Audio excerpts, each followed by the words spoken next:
Heavy Cardboard, Episode 25, Container.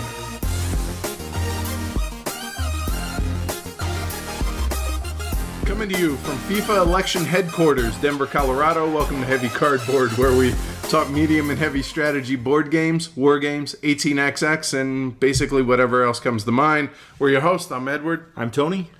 So, start off, contact us. We have our, we have our new email address, which is contact@heavycardboard.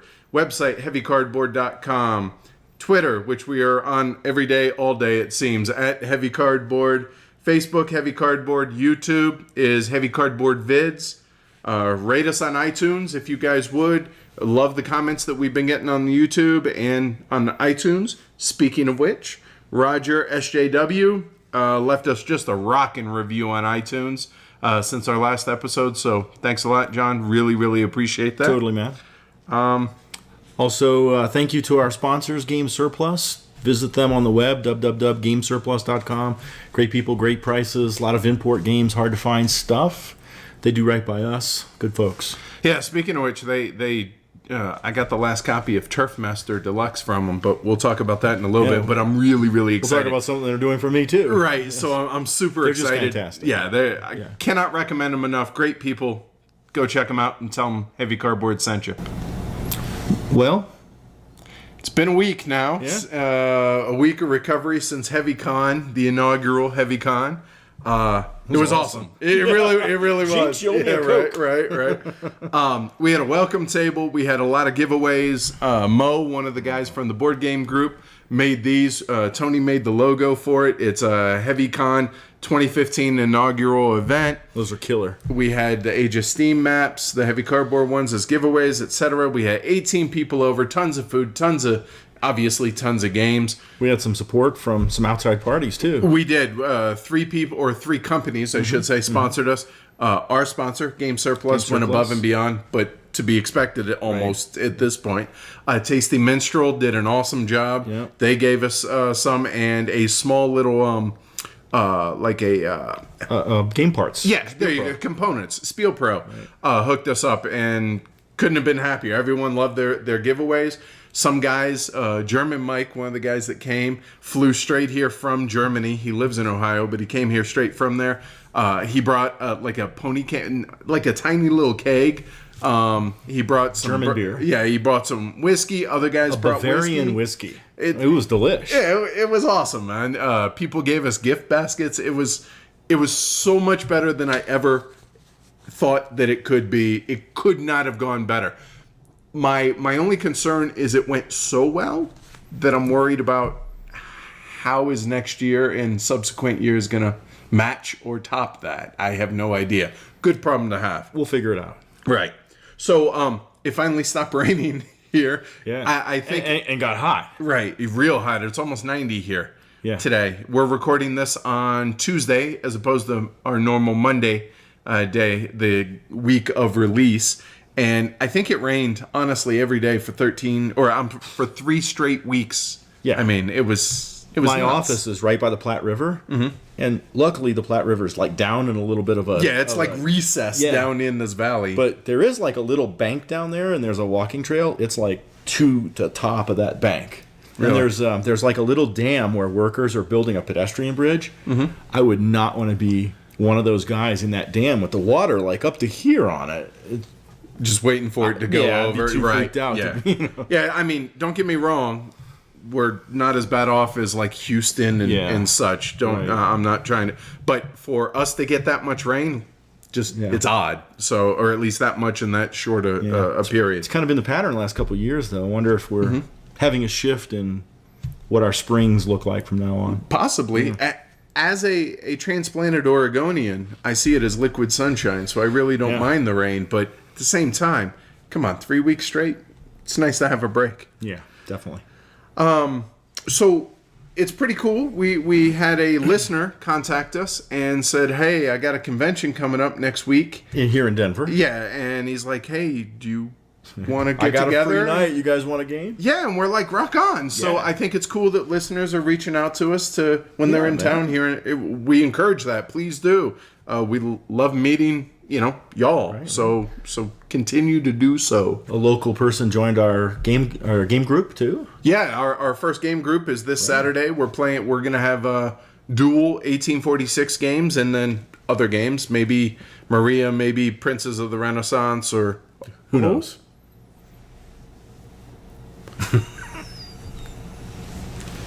He's excited. He should be. But yeah, so it's gonna be fun to meet a couple new folks. One in like 2 days, and one this Saturday too. Yeah, should be a good time. Be very cool. So at HeavyCon, we gave away some games through the generosity of some good folks. But that we weren't the recipients of those, but we did acquire some games nevertheless. Yeah, in a roundabout way, I acquired about 47 games in the last few days. Let me explain. So we track our collection, my wife and I, on BGG, and it had been bothering me lately that I feel like there are games that we have that aren't in our collection, listed on Right. BGG. And so I was like, hey, let's take some time, and we did this past weekend on the holiday, and went through literally game by game. She was on page 1, I was on page 2 on our collection, and okay, like for instance, After the Flood, yep, it's on there, and then go game by game, listing them. We added 45 games into our collection. We had no idea. Now, some of them were literally postcard games, like war games, little postcard ones that I'd never added. But some were like Mare Nostrum and the expansion stuff that I had acquired at an auction, a local auction, and just forgot to add. I knew I had it, but so in a roundabout way. But you haven't acquired those. No, but I mean, That's cheating. Sure. So, the ones that I've acquired, and this is the biggie, which I'm sure all you folks are going to be excited to hear, just so you don't have to keep hearing about it, and that, Wait, what is it? Princes of the Renaissance. So, a huge thank you to Kimberly and her husband Jordan for helping me acquire it for $60. So that was really, really awesome. It was awesome of them to do it. So major thank you for that. Hopefully we get it played this weekend, or worst comes to worst, next weekend. Another game that acquired, and I know this is going to be on yours as well, and that's a copy of Brewcrafters. Brewcrafters, yes. Great thematic game, kind of similar in feel in a roundabout way to Agricola. Really enjoyed our play of it we played recently. But other than the 45 that I technically acquired, just those two. So how about you? Well, I really enjoyed the play that Mo taught us on Masters of Venice at HeavyCon, so grabbed a copy of that. Which I'm looking for now. And the expansion. Oh, I saw a copy today. I can grab you one. All right. Although I did not have the expansion in it. I got used in great condition for a cheap price at a LGS. I got a copy of Archon, Glory and Machination. So a local game store, not a friendly local game store? Yeah, the F is a little sketchy with these guys. I have a good feeling where it was, but we won't mention it. And I got the wooden pieces I sent away to DLP Games in Germany for Orléans.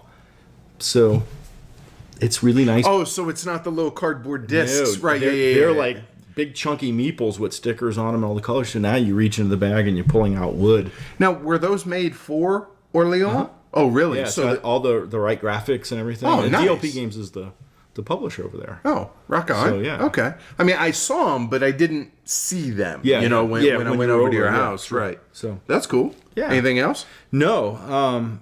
I maybe let's segue into what we're hunting and acquiring, because I've kind of acquired it. I just haven't paid for it yet. Yeah, see, for me, acquire doesn't fit until it passes the threshold into my house. So maybe this is under the anticipating of there hunting you go. and anticipating. Yeah. But 1862 Railway Mania in the Eastern Counties.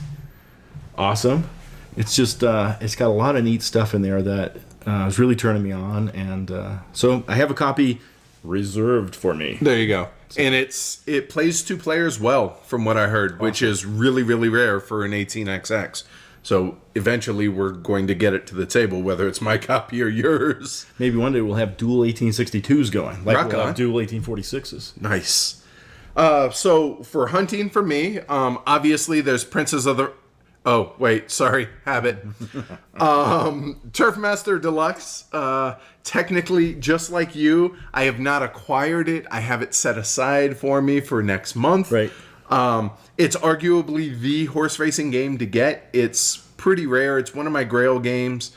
And Velma at Game Surplus got a bunch of, or at least a handful of copies in. And I made sure to set one, or asked her to set one aside for me.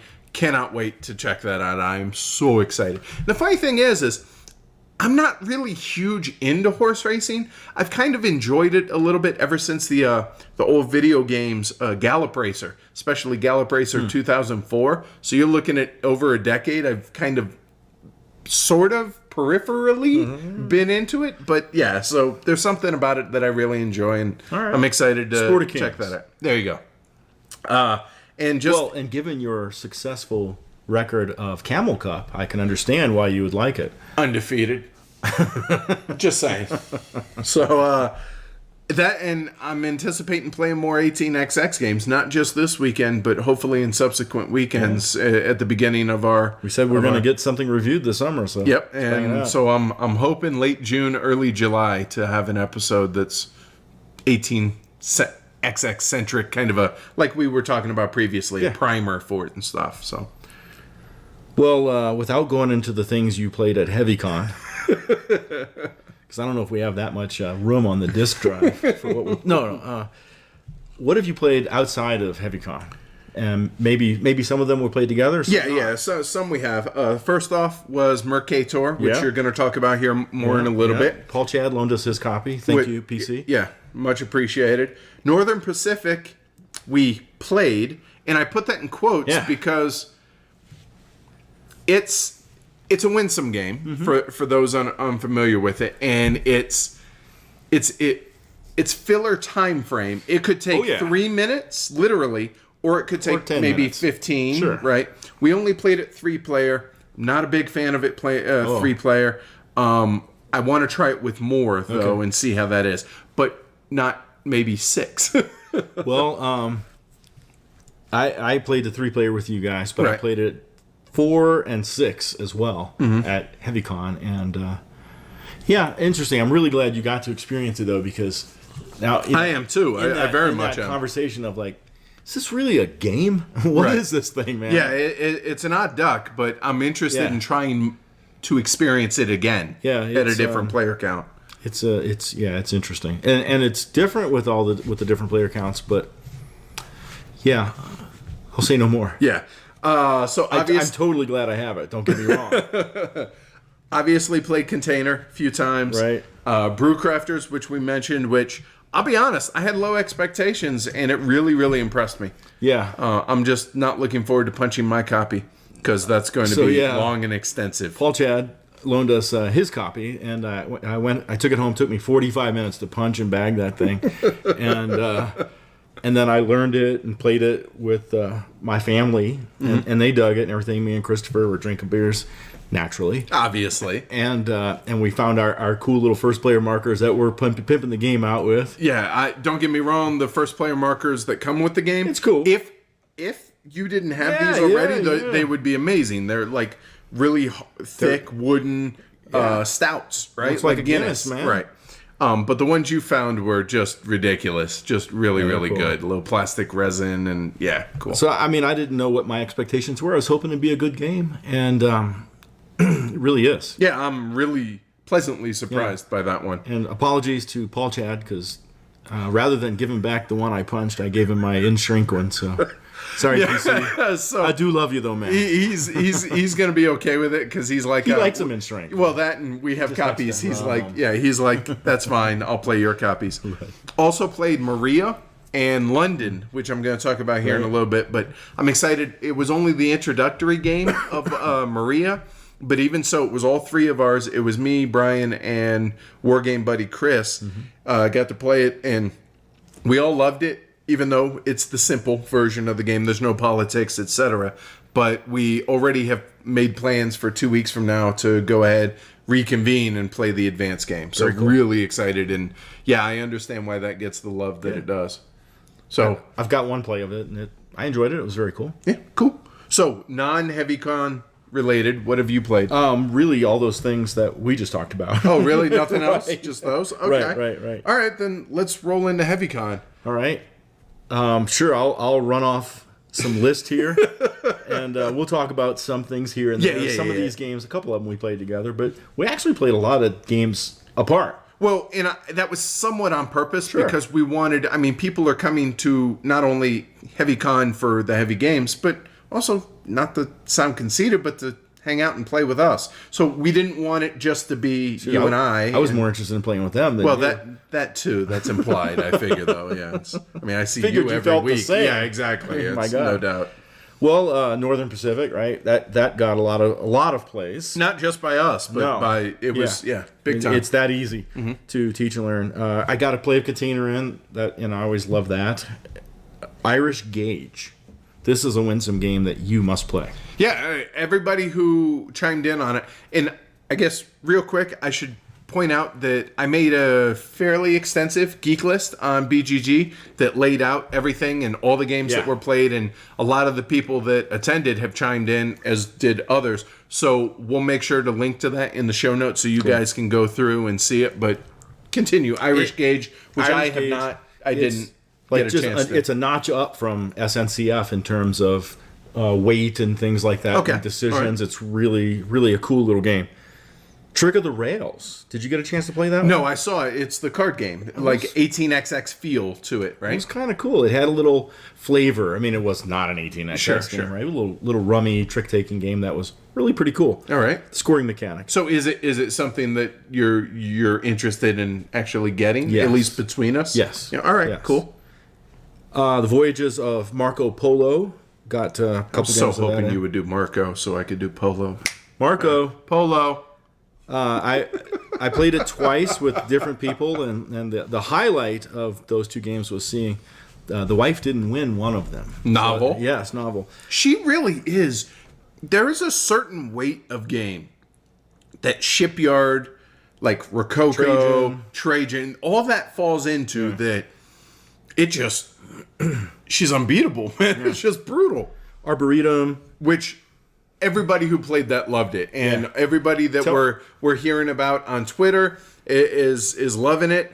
And this was pretty cool. One of the guys chimed in and said he went to a FLGS. Yeah, hopefully. Well, no, he went to one, and Dave, who's the owner, a friend of ours, Definitely enough. mentioned that, wow, you're the second one from HeavyCon to buy a copy of this today. So that's always a good sign and cool to hear. Me and Brian played two-player long game, Ora Labora. Yep. Ora et Labora, and he scolded me in that, but I was competitive. It was a fun game. All right, that's all that matters. Trajan, Right. Erie Railroad. Which everybody said, skip that one. Man, like... Because when, that's another winsome. Yeah, when Steven was teaching it, man, I was like, oh, cool, this sounds neat. Execution just is blah. Okay. It's just not good. All right. Craftsman. Woot. Oh, wait. Who won that? Yeah, the wife. I played Francis Drake 3 times. Well, I mean, once, but there were 3 rounds in the game. Almost spit out my drink. Sorry. That would have been bad. And the one round is all right, but then if you have to do it 2 more times, I'm like... And that's why Yeah. I've heard that over and over again about that game. I have no desire to play it because I've heard that it's rinse and repeat 2 more times after the first one. Facts in 5. Dude, we're going to talk more yeah. about this, but it will be a staple at every HeavyCon. We played an unpublished prototype, Conflict of Plants. Yeah, which they now have the actual game in a picture of the box on BGG. Awesome. So that was pretty cool to see the reaction to that. The guys, and what we're talking about is there were 3 guys that run the board game group on Facebook who have since become good friends of ours.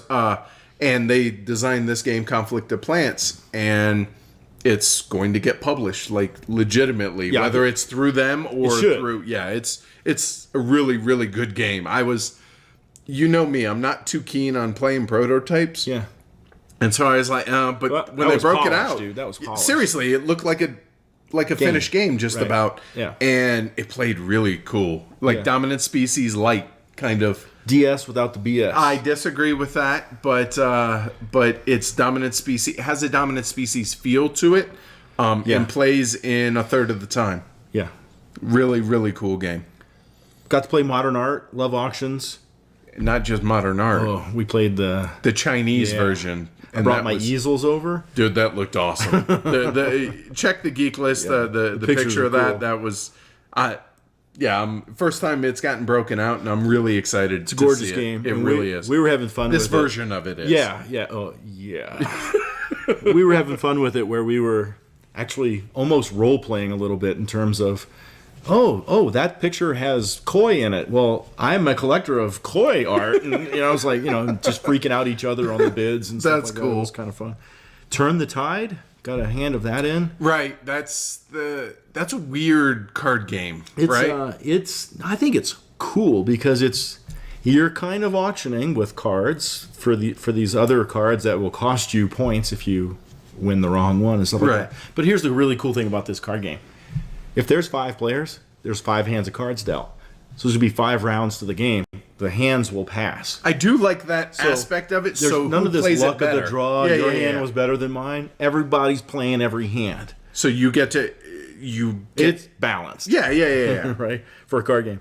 And the aforementioned Masters of Venice, which I thought was really, really cool. I don't mind the peg moving and Yeah, stuff I don't like mind that. the fiddly nature of it, and let me tell you, it's fiddly. But that board. But that board's got to go. I know that you and Mo were talking about redesigning the board because I sketched out that thing is something, just. but I haven't sent it to Mo yet. So I mean, yeah, I have words for It's it, just- but we're trying to keep it. it's about as big as this friggin' piece of paper, and Yeah. it's just And just the artwork is. I mean, I appreciate that they're trying to keep the theme and the artwork consistent, but dude, function over form, please. Exactly. So is that it? for you? yeah. What did you get in? All right. So I started mine off with a game of Saturn. Mm-hmm. A couple of the guys have heard about it and been interested and wanted to try it. So broke that out. Everyone enjoyed it. It's cool always a game. fun dexterity game. First game was Age of Steam on the heavy cardboard map. A few of the guys hadn't played it or hadn't played Age of Steam. So did you guys do 5? We did. Because we did 4 on it. Right, So I'm and interested. How did it played great at right, 5. excellent. I can't speak to 4 3 yet. 4 or 5? 5 was pretty good. Yeah, I'm totally okay playing it with Okay, 4 or 5. okay. But I have really since become a bigger fan of Age of Steam, which I know people are going to be happy to hear. Yeah. It's a good game. It's so weird that it took me 3 games to come around, and I really don't think it has to do with the fact that it's our map. No. I think it just finally played on a size appropriate map, Mm-hmm. and there was the right amount of interaction, right amount of tightness to the board. Definitely big fan of Age of Steam now. Yeah. Played Greenland, which it took me by surprise, I guess. I've owned it, I hadn't played it, and so Lyndon had taught it to me, and we played it 3-player. And talk about a dice fest for an Eckling game. It was total dice fest. Have to put that in the heavy cardboard auction. No, I'm not willing to get rid of it necessarily, but it took me by surprise because I didn't expect it to be that much, randomness and roll of luck of the dice, which I had none. Highlight of that game was all 3 tribes got syphilis. Is that really a highlight? More a low light? Anyway, decimated all our populations. It was pretty funny. Wildcatters, we got a 4-player game of that in, and that needs more love. We are going to feature that before the end of the year. That game absolutely needs more love. It's going to be coming out with a 2nd edition later on. I want to say the Kickstarter for it's going to be later on, late summer, early fall, but probably won't come out until 2016. The final game of the first night played Le Havre. Yeah. I wish I could have 4-player. played. Ran until about 1:30 in the morning or so, and at that point everyone got out because 9 a.m. the next day we were going to get started. Yeah. And people showed up at 9 a.m. and first thing, by 9:02, people were setting up Dominant Species, so I got into that game. 6-player game, Dominant Species. The first game any of us had played in which all the players were experienced players, and we could have had it done in 2.5 hours.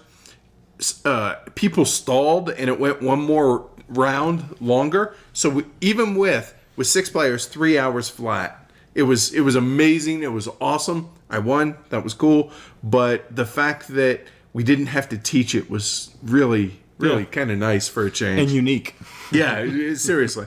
After that, I played Poseidon, which is a entry level kind of 18xx game. Ish.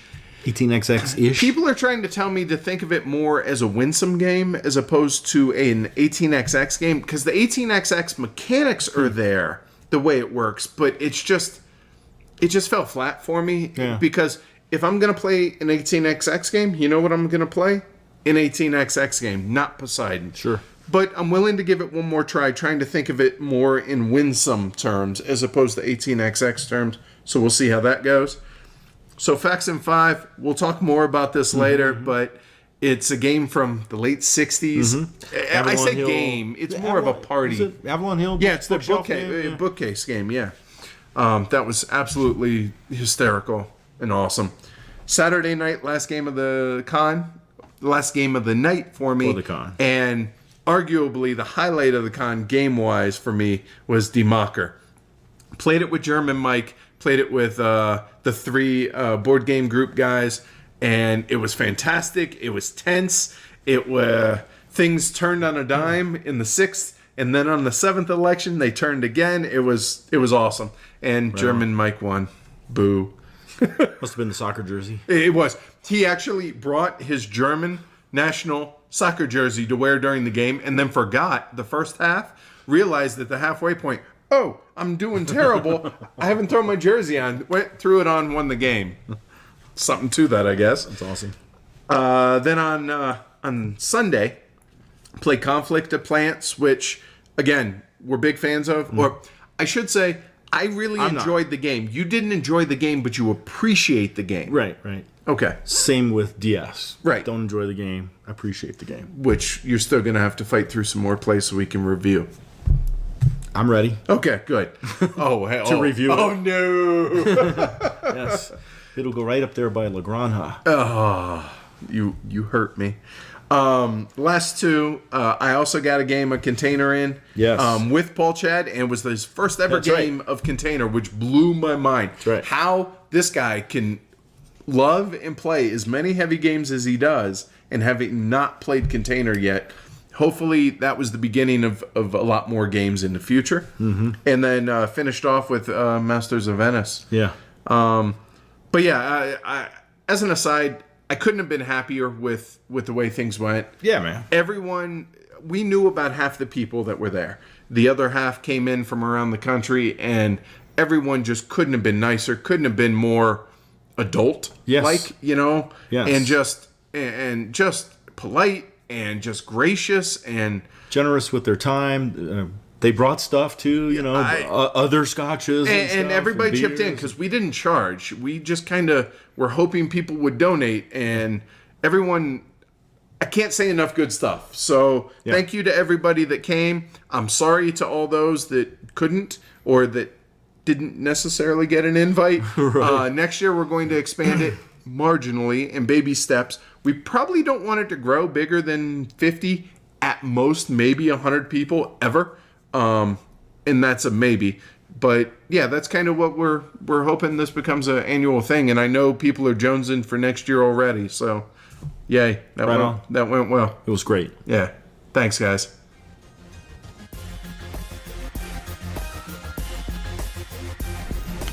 All right, it's time for Heavy Cardboard's take on Merkator. Merkator is a Uwe Rosenberg game that I've long wanted to play, and I finally got a chance to get a couple plays in and wanted to share my experiences with everybody and talk about the game a bit. Cool. It's a 2010 publication by Lookout Games. Plays 1 to 4 players. 45 to 90 minutes is the time frame, depending on those player counts.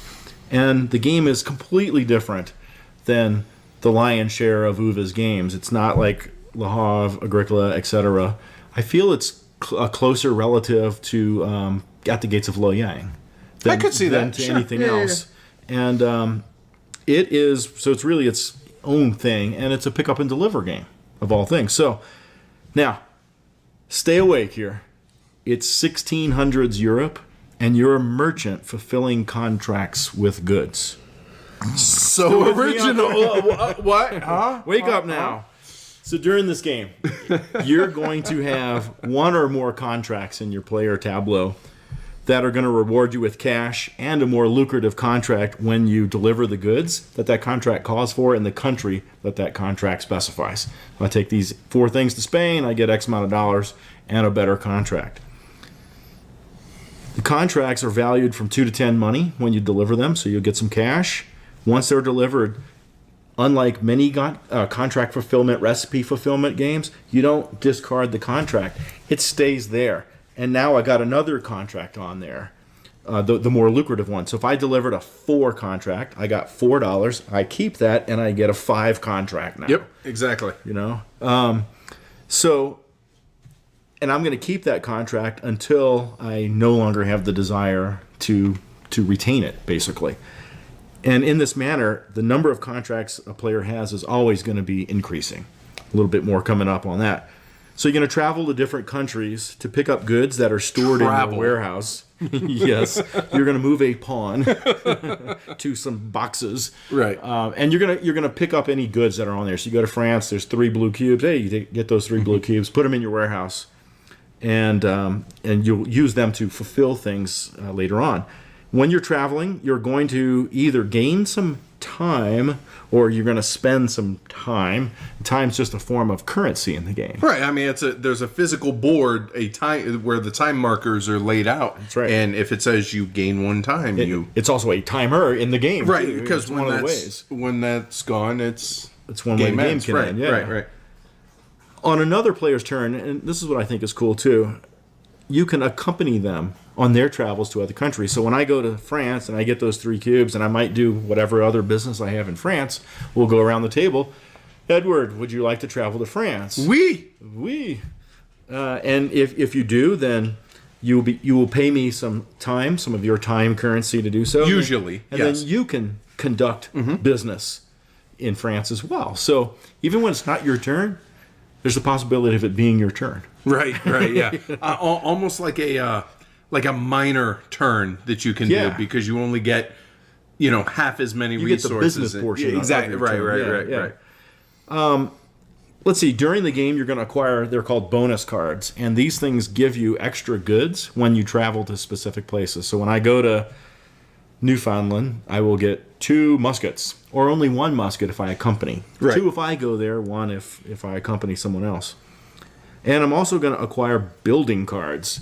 And it's funny because the building cards have people on them. That was really have buildings on them. Yeah. But the building cards are just end game victory points for fulfilling various conditions. I have the most of this, or the second most of that, or points for every 4 of these things, etc. It's those kind of things. And to buy a building card, it costs you money, actual currency, sometimes quite a lot. In the standard game, you've got a limit of 15 money. There is a variant that can alter that. At the beginning of your turn, when you're over that limit, you have to spend money. First world problems. And you spend money on buying those bonus cards and those building cards. So now the game is making me, number 1, build my engine with the bonus cards, and number 2, take on scoring goals. Those building cards The building with cards. people on them. Yeah, right? with people on them. Also, another trigger for having to do something is if I ever have more than 5 contracts, I'm obliged to sell contracts back to the game. And that's why you would get rid of some of those that you've already fulfilled or have no desire. I can never have more than 5 when I go out of that phase. I could sell all the way down to 1 if I really wanted to, but that's a way I'm selling those contracts. I'm getting some more money. Oh, crap, now I got $18. I better buy that card. So there's a little cycle that you go through at the beginning of your turn. I think it's kind of cool. No, I agree.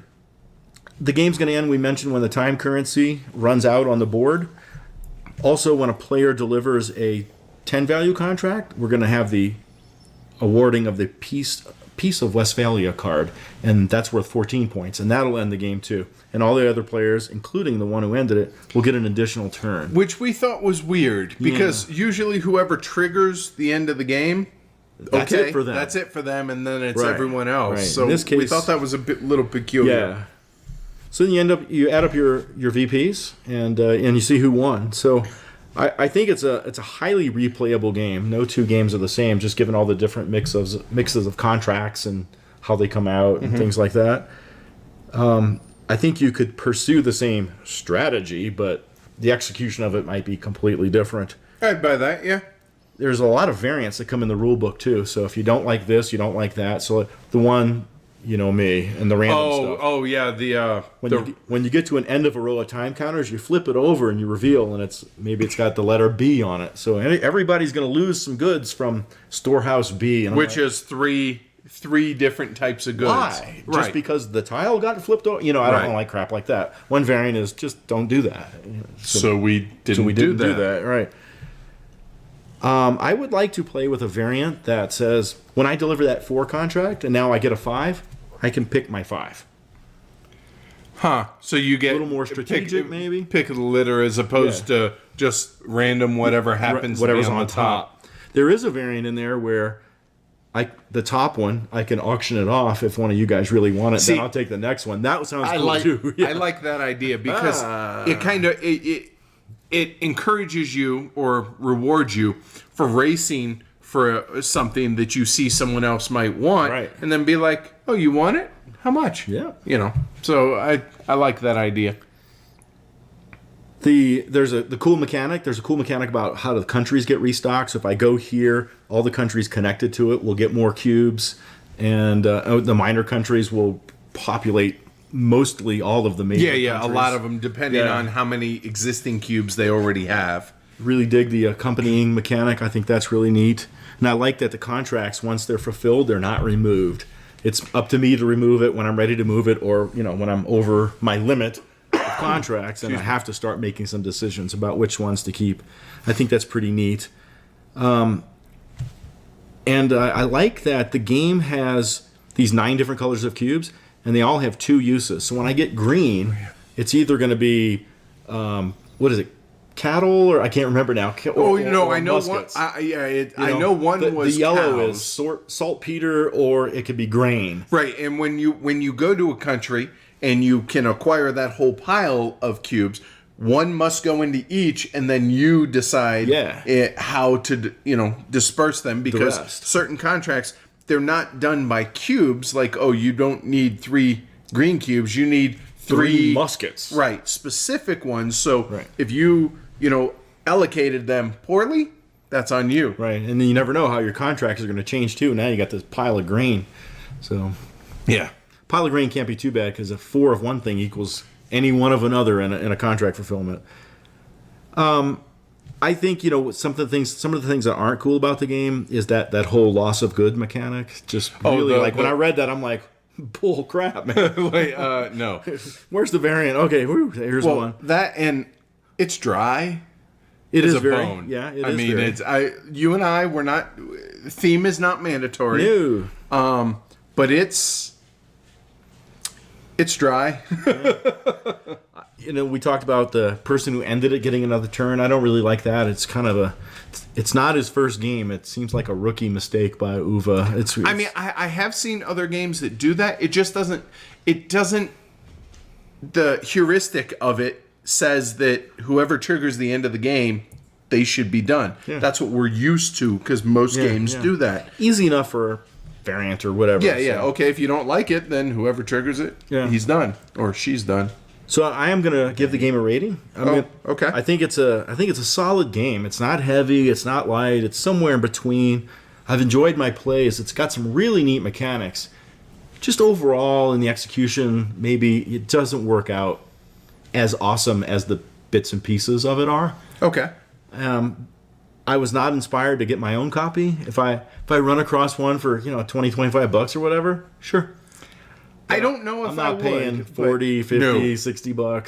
$60. It's Absolutely not there not. for me. So I'm going to give it a rating of a 4. So it's above average game. Okay, and see, I'm leaning more towards a 3. That because at a 4, I consider picking up a copy. Oh. And I'm not opposed to playing the game again, but I'm not going to be like, hey, T, you wanna bust out a game of Merkator? Oh, hells yeah. Well, no, we're not going to be that way. not so much. So I'd rate it a 3. Okay, cool. Not Uwe's best, but not painful. No, there's some to interesting play. things in play, Yeah. but execution's a little bit lacking. Yeah.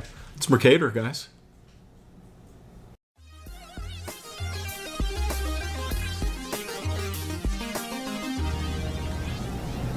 All right, it's time for Heavy Cardboard's take on London. London, published in 2010, designed by Martin Wallace, published by Tree Frog Games, which is the copy I have, but also published by Mayfair. Okay. Plays 2 to 4. I've only played it once. I played it 4-player. It says it takes about 90 minutes. Took us about 2 hours, but all of us essentially were new. Okay. One of us had played a little bit. So in all honesty, I think the 90 minutes is pretty spot on. So in London, players are helping to rebuild London after the Great Fire up through the 19th century. The game, mechanically, is pretty simple. You perform 1 of 4 actions on your turn. You play a card from your hand into your tableau, which is building a building. You can run your city, which activates as many or as few of the buildings that you've built in front of you as you choose. You can buy land in London, which is place a wooden, in my copy, or a cardboard marker in a borough, or you draw 3 additional cards. That's it.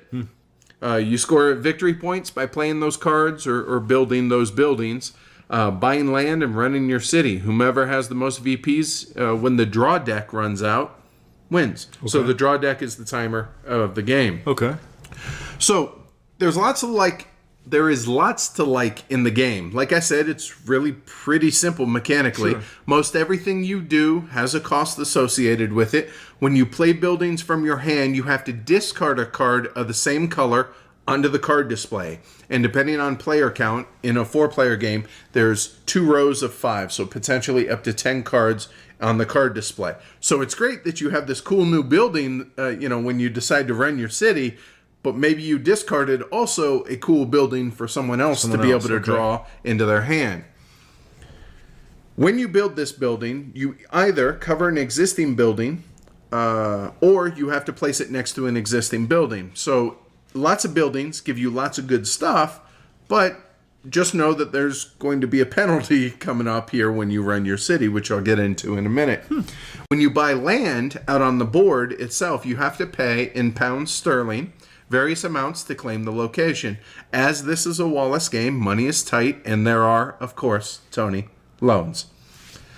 The loans have a 50% interest rate that can only be paid back at the end of the game. 50%? And for every loan that you do not pay back, costs you 7 points, and that's going to hurt. That's going to be a significant amount of points. Whew. Then, like I said earlier, you can run your city. To do this, you simply announce, hey, I'm going to run my city. And you activate as many or as few of your buildings as you choose. So in a perfect world, you laid out your buildings so that they chain upon one another, or they pay off based on, like, hey, you get $2 for every blue card that you have in your tableau. Oh, I have 4. So maybe when you activate one of your buildings, most of them are one-time use buildings. So you flip them over face down and you'll never get to use that building again. Okay. You'll get the end game victory points if there were any on it, but maybe that would behoove you to score that card that gives you blue cards or money for blue cards, then activate the blue cards. That type thing. All right, that's cool. Yeah. That could lead to some interesting decisions, timing of things. Absolutely. Many of the buildings, when you activate them, have a cost associated with them. So not only did you have to pay a cost, possibly money, but you more than likely had to discard a card of the same color to build the building, to put it into play. But then to play or to activate the building when you run your city, you have to usually discard a card, but of any color this time, as opposed to a specific. Then you're going to get money, victory points, or other little goodies. Then, like I said, it's usually one-time use, so you flip it over, never to be used again. But you can build on top of it to be able to keep your city compact. Because we're going to get to this, but there's going to be a significant penalty for having a bigger city. Okay. So I haven't even mentioned poverty, and that's going to be the downside to things. Poverty in medieval London? Yeah, right? What? These are little black cubes that you acquire when you run your city. They cost you potentially a lot of points at the end of the game. This is a Wallace game, after all. Every time you run your city, you're going to add up the number of cards in your hand, the number of building stacks, and I say stacks because you can build buildings on top of one another. The amount of building stacks in your tableau, and then subtract how many places you've bought land from out on the boroughs, and boom, that's how much poverty or pollution, we called it, you get. So here's an example. Say I have a tableau of 8 cards, so I have a row of 8 cards across, okay? Whether they have existing buildings or I've used them all, doesn't matter, or used most of them. I have 8 stacks.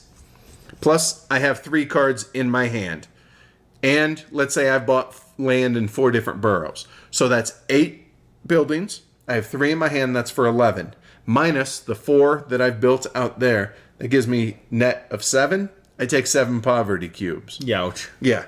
At the end of the game, whoever has the fewest amount of poverty gets to discard them all. Kind of like pirates, in a sense, in Madeira. Right. So if everybody at the table has 15 poverty, and I have 3, I discard 3. Everybody else at the table gets to discard 3.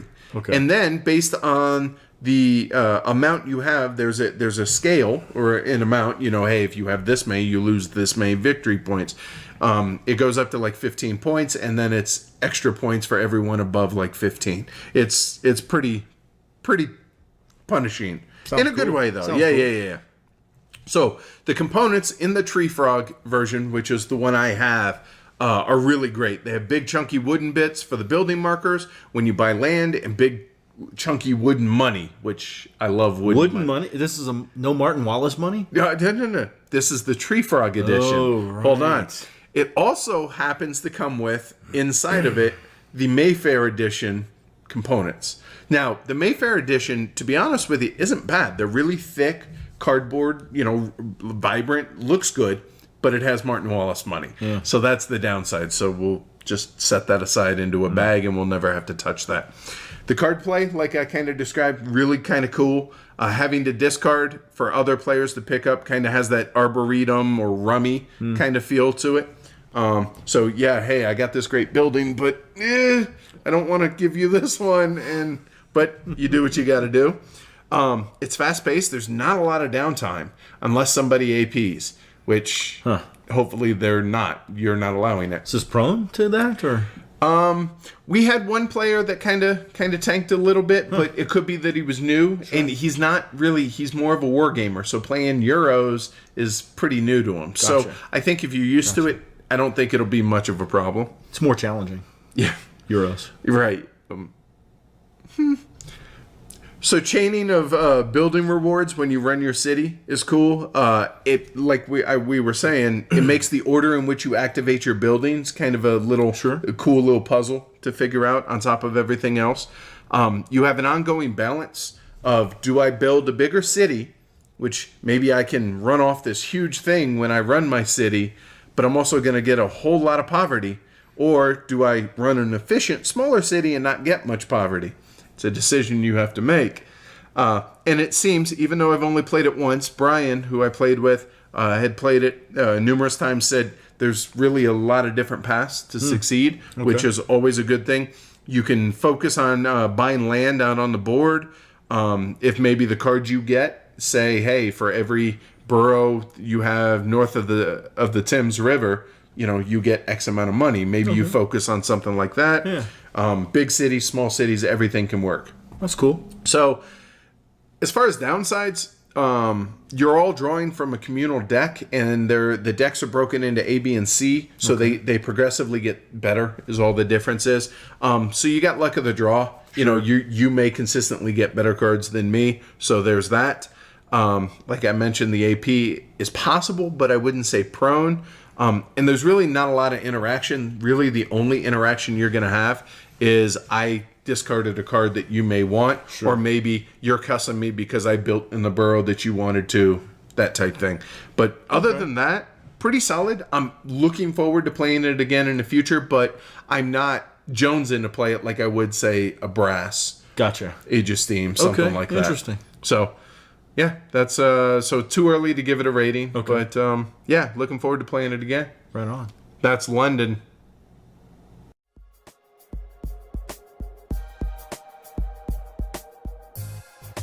All right, it's time for our take on Container. Yes, it's out of print. Sorry, but not no, sorry. it can't be that way forever. But is it worth the money? Let's find out what we think. Let's. 2007 publication. It was designed by Franz Benno Delange and Rest in peace. Indeed, and Thomas Evert. The artist is Mike Doyle. The publisher was Valley Games.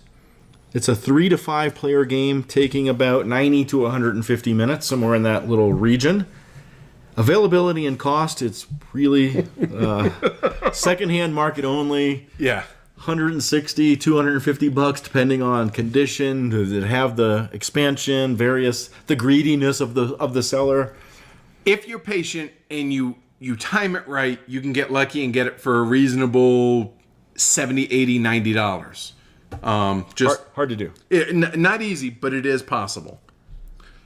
Scalability in the game? Yeah, so I've played it 6 times. I've played it once 3-player. I've played it twice 4-player, and the rest I've played 5-player. I've played 8 times at all counts. Okay. I think it's a viable game at 3. However, I would prefer to play something else. Yeah. If we're going to play a 3-player game. I think it's great with 4 and stellar with 5. I've only played it once with 3. Mm-hmm. And honestly, I had no interest in playing with 3, and you had said, let's just play it. And I still have no interest in playing with 3, but it was the 3 of us knew how to play and knew what we were doing, and I think it worked out okay. And it played super fast. It did play pretty fast. Played in like an hour for 3 of us. Yeah. But I think it's better with more because of the dynamic economy, which is going to make sense as we go through the review. All right, let's talk about some of the gameplay aspects of Container. Again, as you know, we don't explain the rules of the game. In Container, the players are both producers and shippers of goods. The goods will come in 5 different types, and they're represented by little colored containers.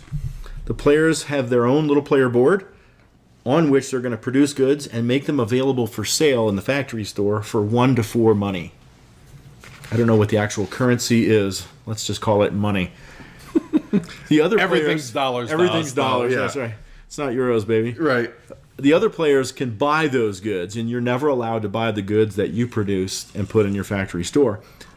Your player board also has an area that's the dock and the warehouses, and this area allows you to buy and store the goods that you buy from other people's factory stores. So I'm going to buy those 2 containers for $2 each, put them in my warehouse/dock area, and when I do that, I choose the price. I'm setting a price of between $2 and $6 for those things.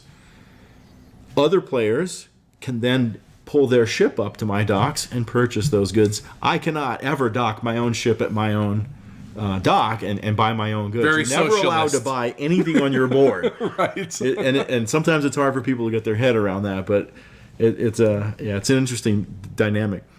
Each player has this aforementioned ship that can arrive at the docks of the other players and to buy those goods, and the ship can carry 1 to 5 containers. So once you go to a player's dock, you can buy as many things as they have available for sale. Up to 5. Up to 5 or whatever. Maybe you pulled up with 2 container slots already filled. Now you can only buy up to 3. Right. Whenever you have your ship loaded with what you want on it, you will sail your ship to the island. There's this central island in the middle of the table. Which I'm dying to know what this island is. I don't know if it's a real island or not, but I'm dying to know that. When you get there, you're going to auction off the containers that are on your ship. And your ship need not have 5 containers on it. If you really want to go there with 1 container on it, you can do that. The bid for the container load is really an interesting aspect of the game. It's a secret auction. You hold your money cards in your hand, and everyone reveals. Blind bidding. All the other players, me as the person who docked my ship there, I'm not bidding on this at this point. The other players are bidding their offer. They're making their offer to me on my container. Right, you're just selling it. You're talking up the wonderful containers that you have on your especially ship. those gold ones. Right. If when those bids are revealed, I, as the auctioning player, have the choice of I may accept that high bid and take that player's money. Let's say it was $14. It was $14. The game would also match that bid and give me $14. So nice little subsidy. Yes, government subsidy. So I got $28 for that. 14 paid by the player, 14 paid by the game. And in this manner, more money comes into the game. It's really the only way more money comes into the game, other than loans. Something I'm fond of. And know intimately well. Now, of course, my other option is, if I'm thinking this load's worth more than $14 to me, maybe it cost you $14 to produce whatever. I can always, instead of accepting the high bid, match it and pay money out of the game to the bank, and then keep the containers that I brought to the island. Everyone's got a little slice of the island on which they pile their containers for endgame scoring. Right. That endgame scoring is triggered by a card. Every player is dealt in secret one card that's going to have a little schedule of how much the different colored containers are worth to them. And all the cards are different, of course, and there's some little nuances. They're identical, but different in a sense. All the scoring is the same, but orange might be worth 5 to me, but it's worth 10 to you. Sure. That kind of thing. Exactly. Or 2, or who knows what. Right. And so at the end of the game, you're going to want to be the player with the most money on hand. So any money that you have left in your hand is going to be evaluated as part of your score, and the value of your containers according to that card. With one catch. With one catch. Whatever color you have the most of, that's out of the game. So you don't want to have the most of the things that are worth 10 points to you. You want to have the most of the things worth 2 points. Or not points, but dollars. Dollars, right. Because dollars are points at that right. point. Well, you're very particular about that. Absolutely. So. Money. Right. And so then you calculate your score. Whoever's got the most money wins. And then the way the end game is triggered is, of those 5 kinds of containers, when 2 of them are gone, we cannot produce any more colors. Black, and we can't produce any more brown.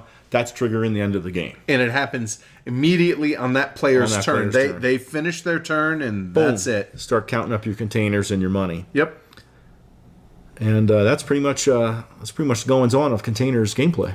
I honestly think that players could probably play the game. It's simple. There's not much left. Right. All right, let's talk about the components that come in container. You want to start, or you want me to hammer it out? Let's talk about maybe the graphic design. I feel like it's a mixed bag, really. Really? Yeah. Okay, then and components and stuff. Okay, then the components, yes, but the graphic design, go ahead. Well, I mean, it's all cool and everything, but the colors are kind of weird. Here's the parts that I think are cool. Those resin ships, those toy they're boats awesome. Are killer. Right? Yeah, they are. And like the red one's kind of burnt pink, and the player color is red. I mean, it's the universal. Colors, yeah. Everyone thinks the colors suck. Graphically, iconography, it's all just, it's wonderful, right? The prices are clear, and you know what is what. Well, but the color choices in the game are just those browns. The brown containers don't match the brown on the card. Yeah, I feel like I want to spray paint them, but I'm not gonna. All right, so you want to start graphic design? Yes. I'll start there. In my opinion, the graphic design itself couldn't be clearer. Simple design, but little things help. And the thing that I really, really appreciate that they did is on your player board, they have money that faces 2 different directions, either towards you or either away from you. The stuff that faces you is the cost for you to buy machines, or I'm going to interchange warehouses. Machines and factories as the same. Yeah. Machines are factories going forward. But if it's facing you, you buy either factories or warehouses for those numbers. That little circle's got a 6 in it facing you, costs you $6. Right. Whereas if the number's facing your opponents or the rest of the table, then that's the prices you need to set for your goods, whether it's what you're producing, whether it's the 1 through 4, or whether it's the 2 through 6 for when you buy goods other people have produced. And I think that's such a little thing, but such a really, really well thought out, simple design choice that they made to make it really, really clear and help. Totally. Now, as far as components go, ships are awesome. They're big, awesome. Chunky, awesome. Colors suck. Colors are weird. We've covered that. Cardboard? Well, hold on. The ships themselves, though, they're resin. They don't come protected when you buy. Yeah. I bought mine secondhand, used. And so when I got my copy, they're wrapped in bubble wrap and in a Ziploc bag. That's how you keep yours. That's how I keep mine. However, they're easy to chip. So little corners and stuff and whatnot were chipped off of mine.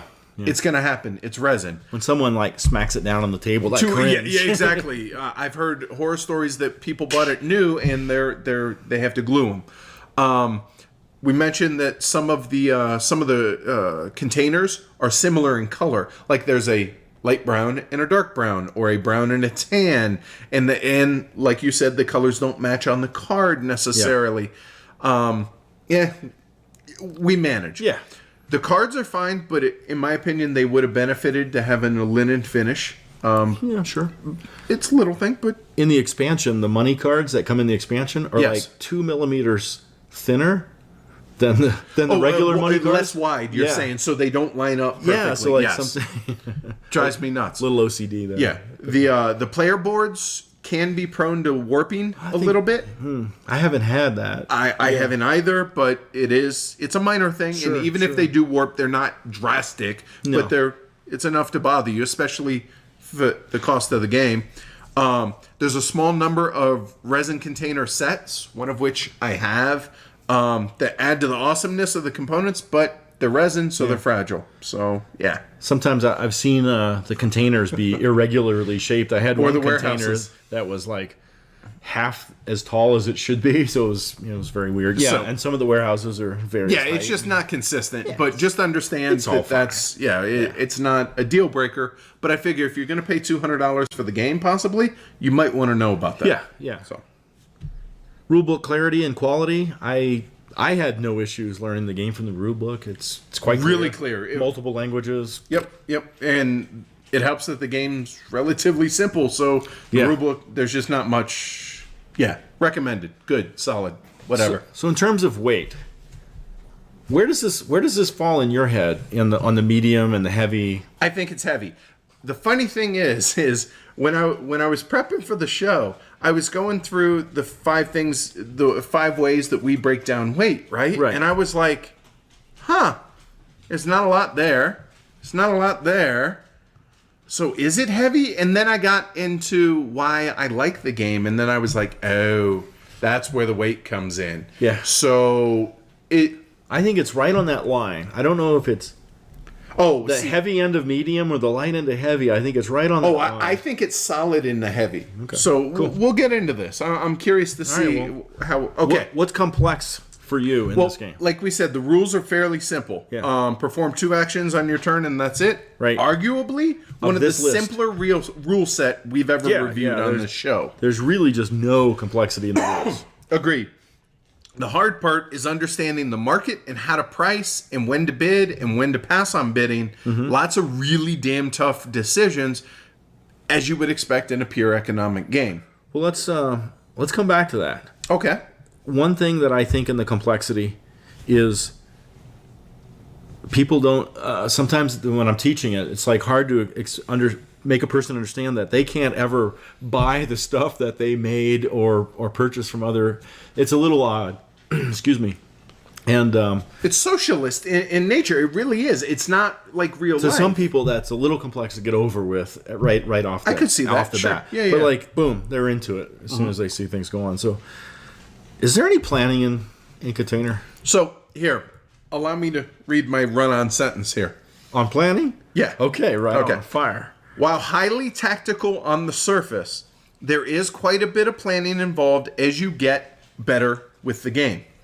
For instance, 2 sentences, whatever. For instance, thank God. Understanding the ramifications of winning an auction for a shipload of containers and how it will affect not only you for the next few turns, i.e. you paid a bunch of money, maybe now you're less liquid, you're more cash poor, but also what that influx of cash is going to do for the owner of the ship that you not only paid X amount of money to, but they also got that government subsidy to. So understanding those type of ramifications, that's when the game gets really good. And that's why I think there is a lot of depth in the planning as well as the complexity. What do you no? You're furrowing your brow. Yeah, I agree with what you said. I think that's all tactical. I think in terms of planning in this game is like, am I going to focus on just being a shipper, reseller? Sure, no, am I going to go heavy into production? What am I going to dabble in both? What am I doing? That's my plan, my strategy, and then it's all about the tactics getting there. So No, I see, and maybe what I just said belongs more in the complexity as opposed to the planning, but I do think that it it's belongs there. somewhere else that we're going. Okay, go for it. Any luck and random factors? There's very little, and what there is really a non-factor. And it's all pre-game. Yeah. The first thing is you're going to get the scoring card, which again we've already covered. The second thing is the machines or the factories. Everyone's going to get one random one, and that's it. Hey, mine's orange. But that really, neither of those things have impact as far as what direction to go in the game, because it's perfectly even across the board for everybody. Yeah, thereafter, there isn't any. Right. So what about game length? Other than if the players don't understand, they have to produce containers to end the game. Right. Yeah. Is game length a feature of a function of heaviness? It has a longer playtime when you get into 5 players. But it doesn't really feel like it. No. And to be honest with you, I'm not sure that it adds much by way of weight to the game. I agree game length. completely. Okay. So here's where I think you were going with everything. Because Because when you were talking about some complexity stuff, you were talking about I think you're talking about the depth in the game and the getting it. Because that's where could see that. Yeah, that's complexity planning. Yeah, it fits in here. Maybe I'm just not quite 100% sure where. But no, go for it. Because go ahead. There's a lot of depth in the game. You know? Totally agree. So, and I think it takes folks a couple of turns to get over I'm going to put it here, and you're going to buy it, and then I'm going to buy it back and put it here, so that you're can going come to buy haul it off, right. so that I can buy it on the island. Right. It takes a couple of turns for folks to see that working out. And then they see the brilliance of that interesting mechanic, and it's that stuff you were just talking about. It's like, how does that sale? I'm gonna bid $14 for those 3 containers, or whatever it is. That means he's gonna get 28, or crap, worse, he's gonna take it. But I know Brian's gonna go 15. I mean, my God. it's a $42 swing. You're analyzing what's on his island. What's on his island? Crap, there's nothing on your island. What the hell? I don't have any information here to go by. Right. Absolutely. As far as for me, on top of that, for getting it, it's easy for players to overlook or mismanage or forget or fill in the right word about the whole, hey, whatever container I have the most of at the end of the game, it's out. Yeah. And so I would say players will understand the basics of it early on, couple turns. They need to remember and try and see the end game as far as the valuation. It's pretty straightforward on that, but it's easy to forget that, like I said. And then it's going to take, I think, multiple games to grasp just all the subtleties that this game has. The players are the game. Yeah, well, that's it. There is no... I'm scared to say that there's just not much in that box. It's all about the rules. The people around the table. Yeah, that is the game. And it's a restricted economy sandbox too. And I love that aspect of the game. Players can drain cash out of the game and create periods of a very austere economy. A recession. Right. Yeah. And some people say it's fragile game, or maybe it can be broken or whatever. I guess so. I've experienced austerity. I haven't experienced anyone quote unquote breaking the game. Yeah. But I just feel like that's just the character of that session. That's how those players are playing that game. Money money's going to go in and out, up and down, and just depends on what's happening, how people are valuing things. And So you're saying it's multiple games? It's a sandbox, yeah. And each game's character could be different, and so that depth is right in there, where it's like you're playing the players. It's this sandbox, limited economy that has different character at different times of the game. That whole depth, that's what takes multiple plays for people to get their head into. Yeah, totally agree with that. Right on.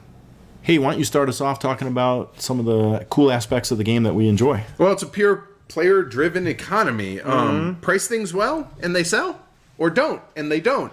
Live and learn, or die and learn. Or die and learn. Jerome Fole. I'm not giving you $6 for that orange container. Right, exactly. Unless that's the only orange container in the game. Right, and with it being so, it allows players to set the prices of everything in the game. The emergent economy, behaviors that this encourages, it's fun, it's exciting, and it changes every single game you play. Turn to turn even. Mm-hmm. Finally, a game where taking loans is actually part of a viable strategy. Yeah. So in the rules aspect, we didn't even hit on this. Right. So at any point on your turn, you can take a loan if you want. You can't have more than 2. Right. And in the expansion, one of the cool things, normally when you take a loan, it's $10, and you have to pay $1 back every turn at the beginning of every turn. Mm-hmm. If you can't afford it, you have to take another loan. If you have 2 loans and can't afford your interest, or you need more money or something, bad things are going to happen. I've never seen it. Don't let that because you were in a death spiral that you cannot get out. The game starts repossessing your stuff. Right. Starting with containers. In the expansion, it's the exact same thing, except players can loan it. That's right. The money, and now you pay the interest. Oh, I'll give you one, and then PC's over there. He's like, yeah, I will too, and then we have to bid additional money to give you a loan. And it's cool because I'm taking money out of your hand. I'm also giving you $1 every turn while I'm holding that. Take that loan as long as you need to pay it off, sir. I do not mind. Right. It's really, really cool. And it's part of the tactics, too. You know, it's like, all right, this container's going up for sale. I'll take a loan. Exactly. Even if I'm not going to bid. I might take a loan just to make somebody put, 4 or 5 extra bucks into their bid. It's funny you bring that up because I feel like forcing tempo or better yet, forcing others to be off tempo is key. What I mean by that is you capitalize on others when they're not liquid, like you just talked about, and you don't want as much competition for a load of containers that you need, or maybe they just bought a lot of infrastructure and they're cash poor. Would this be a good time to take your ship to the island, or should you wait? Right. Maybe you take it and they're like... Maybe you want it. Right. Or you're like, hey, this is a good time to be able to milk some money out of them, and maybe they want a loan, and you can offer that loan. The loan being the expansion, the player loan being the expansion part. Right. But there's a lot of timing and pushing people off that timing that in this game, some of that subtlety that we were talking about, that's just delicious. I'm an auction fanatic, as am I, and so I just love the auctions in there. All those things you just said, and just trying to value the loan to myself, value the loan to others. What information is the island telling me? And the ship. It's a really neat auction. I'm often not a fan of the closed auction. I'm terrible at blind bidding. I love it in this game. But I'm terrible at it. So I don't know if that just means I suck at container or but I loved hearing Matt at HeavyCon saying, "Oh, I paid too much." Which it happens. To be honest with you, if it's important enough for you, then it's better to overpay than get beat by $1 or $2, which is just brutal. It sucks. Yeah, it does suck. In fact, in our 3-player game, I lost a bid by $1, and I think that was the difference between us. Yeah, I think you're right. You talked about the economic system, and you're producing, buying, selling, and buying, and selling again, and so. In most cube pushers, you're buying stuff from the system. Like in Merkator, I get 3 gunpowder or something like that. Right.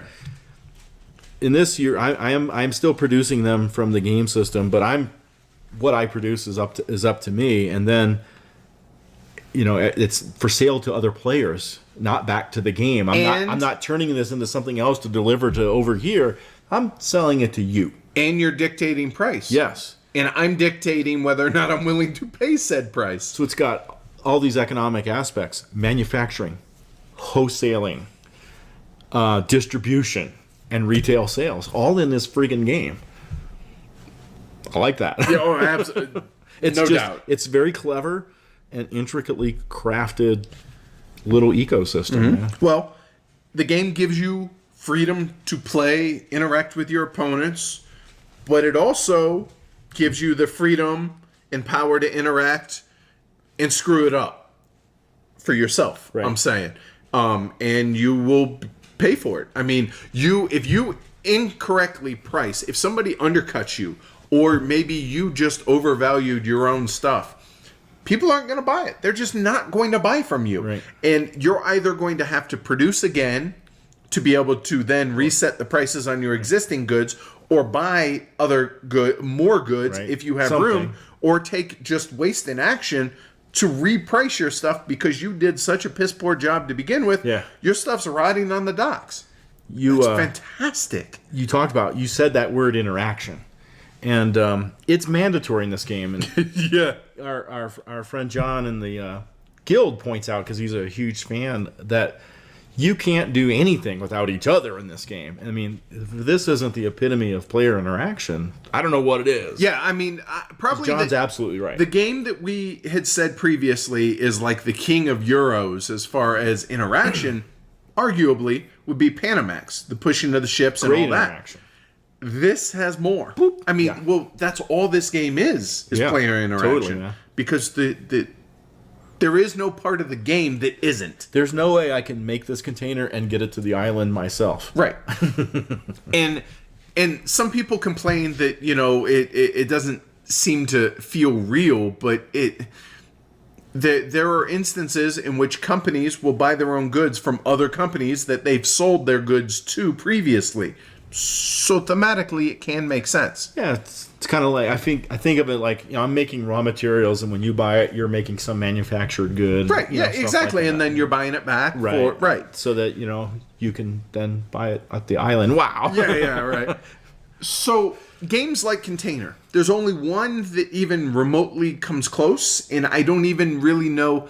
I'm just thinking somewhat closed economy when I say that. I don't know that there's another game like Container. I think there's some games that have some aspects that are similar. The only one that even comes to mind for me is Neue Heimat. Right, with the closed economy. Right, and that's really, really it.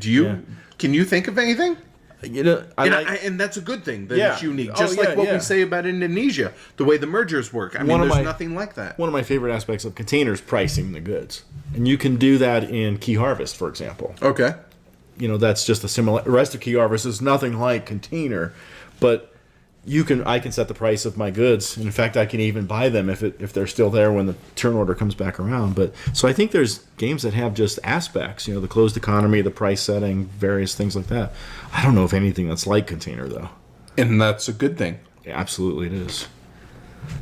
We in the expansion second shipment, it's got like several things in there. One of the rules that I like in there that you can do as an option in the base set of Container. You cannot have multiple machines or factories of the same color. And in the expansion, there's an optional rule. Monopolies. Where it's like, hey, if I really want to produce, I want 2 white factories, I can do that. Right.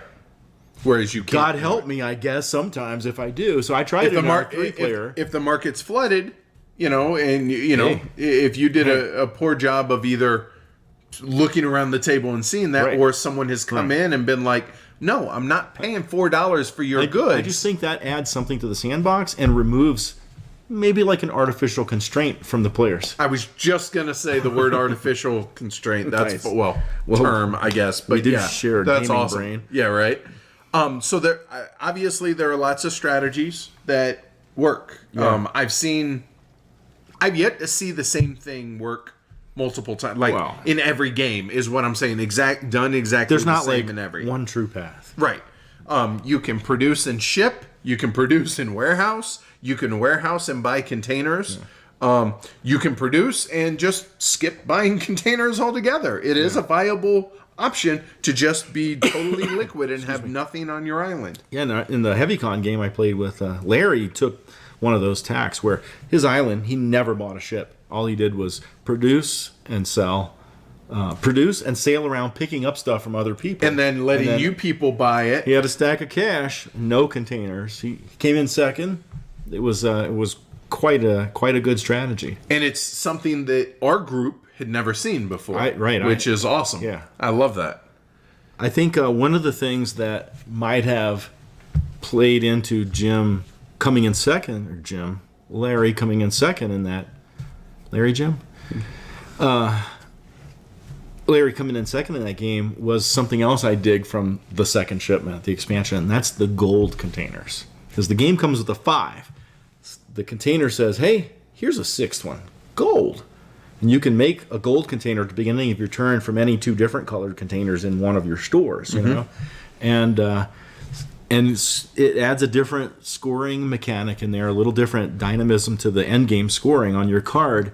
And I think that had an effect on Larry's game, and for the better, I think. You know, I really enjoy playing with the gold because, you know, the first person to produce gold, boom, they're putting it at the most expensive thing, of course, right. You know, because, you know, everyone's going to want it, or at least in theory, maybe they don't. Right. But one thing I want to point out to those listening is by no means is the second shipment mandatory for this, the expansion. It adds a couple of cool things, and there are some things, it's modular. And so some of the things we haven't tried yet, so we can't speak to them. But by no means is it mandatory. No. You know, the gold containers are really, really cool and awesome. And the player loans are great. I mean, you can do without them. The player loans are great. You can do without them. You could make do with some other system. Or make your own. You can do... you can always implement the rule of being able to have more than one of the same colored factory. You know? Right.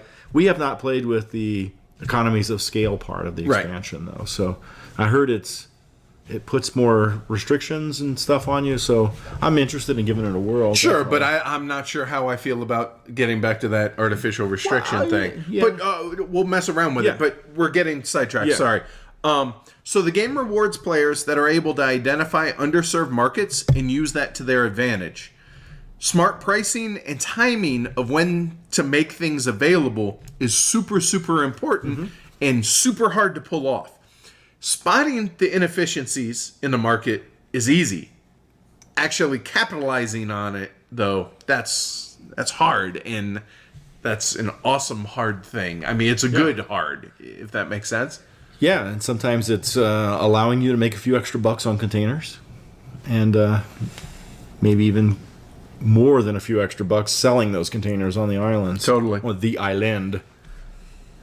I dig the end game scoring. I like having the secret end game goals and stuff like that in games in general. Yeah.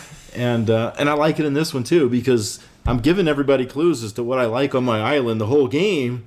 It's not like it's a total dead secret. And that's I know that I have orange, so you don't. Right. But I just dig it, the reveal and the counting up of the points and stuff. I mean, it's educated guesses. You have reason to believe that, okay, this player has this high value, this player has this, and so as it gets later in the game, as you tune into these clues, you then can load up your ship with these goods that you know other people are going to want and get into a bidding war and possibly get someone to overpay, and all of a sudden that $20 bid they've just made pays you $40, which is a $60 swing between you and I. Yeah, man. That's crazy and awesome. Yep. So kind of in that same vein, in our last game, I butchered my calculation in what we all knew was going to be the final auction of the game. Because we saw... Oh, actually, you had already cleaned out the brown, I think. Right. And I had 2 factories of brown. Yeah, we knew it was going to be the last auction. So I not only had to factor in the value that it had to me and what it would do on my card as far as the value on my island, but I totally miscalculated the value it was going to be to Amanda. and I paid the price for doing so, for failing to do so. She smoked me in the auction, and I was like, what? Oh, okay, now I see it. Because I was just, I did like level 1 thinking. I was like, how much is this worth to me? I will bid this, instead of looking at her and her situation going, oh, it's worth this to me, but if I am willing to pay more than what it's worth to me, it hurts her. Right, it hurts her more than more than it hurts me by overpaying. Sure, if that makes sense. And it's good on the game for addition by subtraction. Yeah, good on the game for punishing my dumbass for not thinking it through. So yay. Right on. The last thing I have on my list is just the tactile nature of loading your ships and. I love the miniatures, man.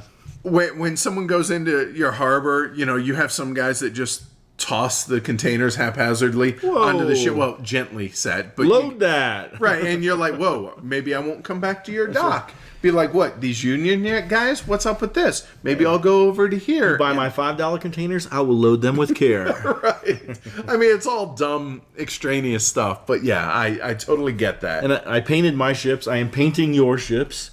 So our ships are not you heard that color it's now on tape. You're painting them. Yours are all gray right now. I know. Yeah. Still. Yeah. But I think I painted mine where the hull of the ship is the player color, and then the decks are another color. Because Amanda said you actually found actual colors. That is right. I googled container ships, looking for the hull colors of the player colors, and then painted the color scheme that I found there. And that's awesome. Decals and stuff are printed up, heavy cardboard decals. And those were awesome. So, I'm a big fan. And again, go back and look on the Geek List for HeavyCon. Got some good pictures of it there. So the last thing I have is the game's all about tiny decisions that build upon one another. No one decision is life or death. Maybe late game. That may change. But for the most part. But if your opponents are consistently making just barely marginal better decisions than you. Maybe they're flipping it for a $1 profit as opposed to you're just breaking even when you turn around and do it. Those are going to add up and you're going to be punished, albeit slowly. A lot like, dare I say, an 18XX game to where, death by 1,000 cuts. You might not be losing a lot every turn, but maybe you're just losing a little bit. And those little tiny micro decisions every turn, because there's so many turns as you go around the table. And the turns are quick, man. There's almost no downtime in this game. Even in a 5-player game. Not only are you constantly watching what everyone is doing, but they're just so short. Oh, I'm going to buy a factory. I'm going to produce. Here's $1 for the union boss. And produce. Boom. Next player's turn. I mean, it's that quick. And just... If you dock at my place and load up my 1 container or 2 containers, well, when it comes back to my turn, I'm going to buy some more containers. I have a customer right here. Right. You have to be paying attention to that stuff. Yeah. So just so much good in this game. Yeah, very much. So let's talk about maybe negative aspects of container. Color choices suck, first and foremost. So I know we hit on it. So the game can be a little fragile, and I don't mean component-wise. I mean the actual game system can be a bit fragile, and it can be ruined for players when multiple players are buying too many of their own shiploads full of containers. Taking the money out. Right, because you're paying austere economy. Right. Or if too many players overbuild their infrastructure too early. Again, that money's going out and the money's not coming into the game. Makes them take loans, but that's really not quite the same. And it can be a little skewed or broken by a single player late in the game if a player just grossly overpays for a shipment. Sure. If going prices have been $18, $20 and somebody pays $40 for a shipment, well, they get a $40 subsidy from the game. All of a sudden, that's $80 that player just got. Kingmaker. Yeah, so so it's fragile in that respect. But other than that, I don't have much of a... When we teach the game, we lay out these things and just say, look, make sure not to be an idiot. Sure. Don't overextend yourself. Make sure you have some amount of liquidity or ability to get money from loans. Right. Because if you can't, then you're screwed. Save loans for when you want to make an impact, not for when you have to have one. Right. Say that again. Seriously, that's really, really good. Take loans when you want to make an impact, and not take a loan because you've run yourself out of cash and you have to take a loan. I think that's great. Yeah, that's well put. I wish there was a way to, some other economic aspects, like creating shortages and stuff like that. You don't really have lasting, long-lived monopolies necessarily. You can, but there's some other aspects that might be interesting in the economic sense. But that'd be for Container 2, I guess. So you're saying what's not in the game? Yeah, I'd love some more. I love all the economic intricacies there. Oh, so. Absolutely. But I think there's A few more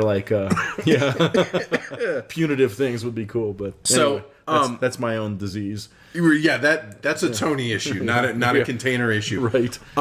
One other thing, and tell me what you think about this. See if Okay. you agree that groupthink can kind of plague groups that don't try new things. Yeah.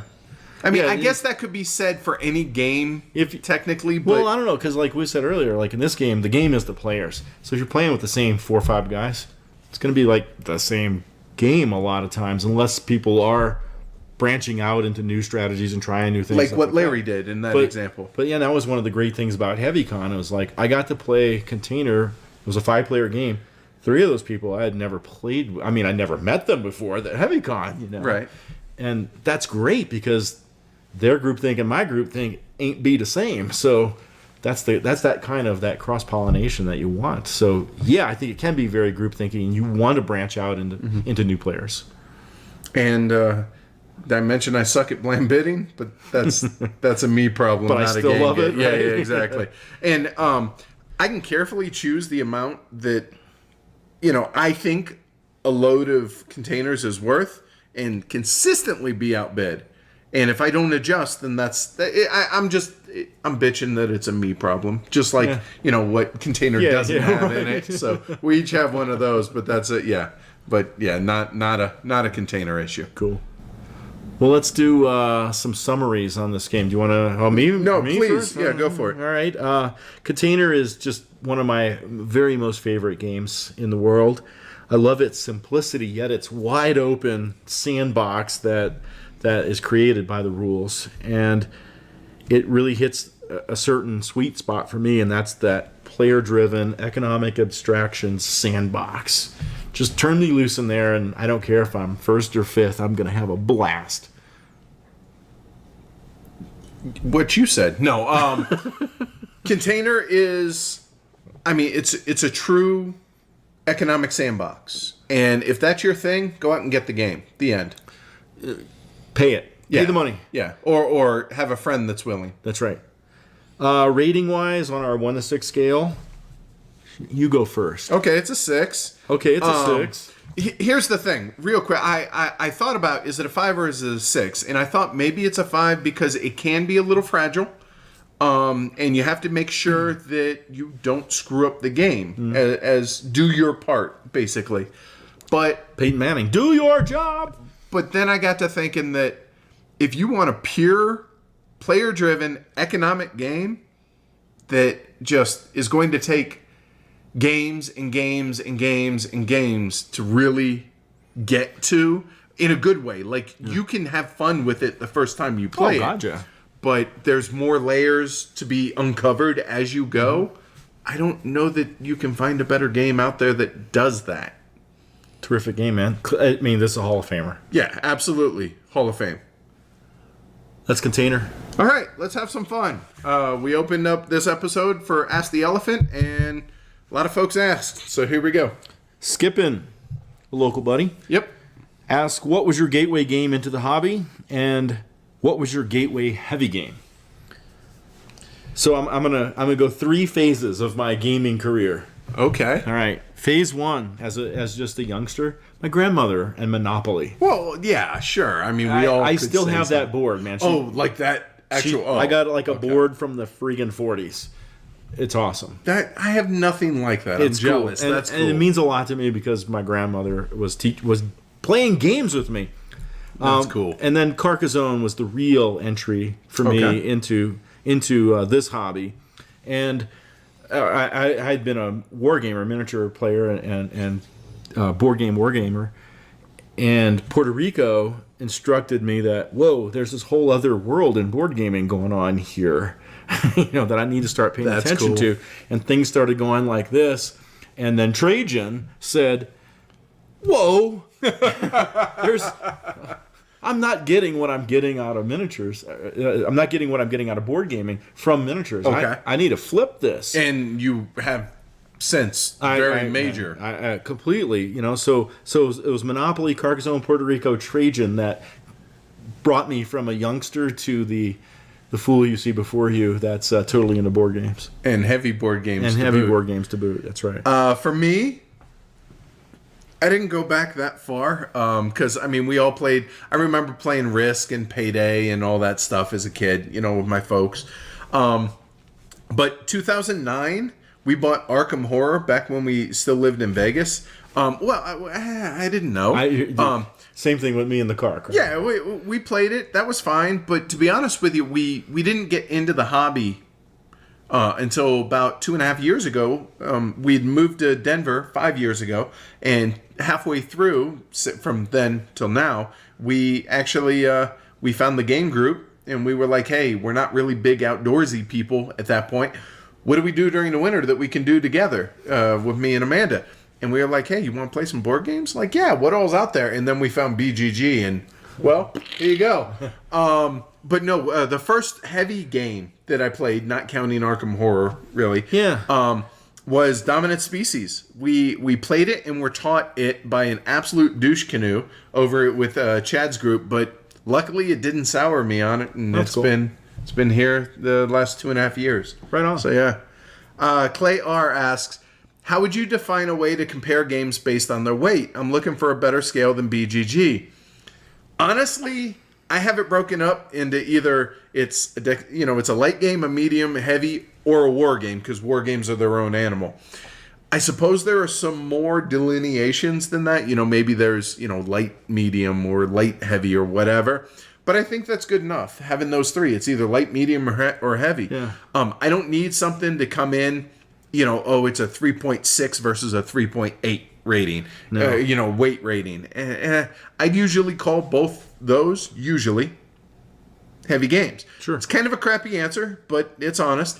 That said, I also know where Clay's coming from, because I looked on BGG, Shipyard, 3.5. What? Brew Crafters, 3.6. What? Le Havre, 3.8. Come on, man. I love these games. Yeah. These are good games, but they're not that heavy. No. So I get where he's coming from, but just light, medium, and heavy. And the way we break them down, I think, kind of spells it out.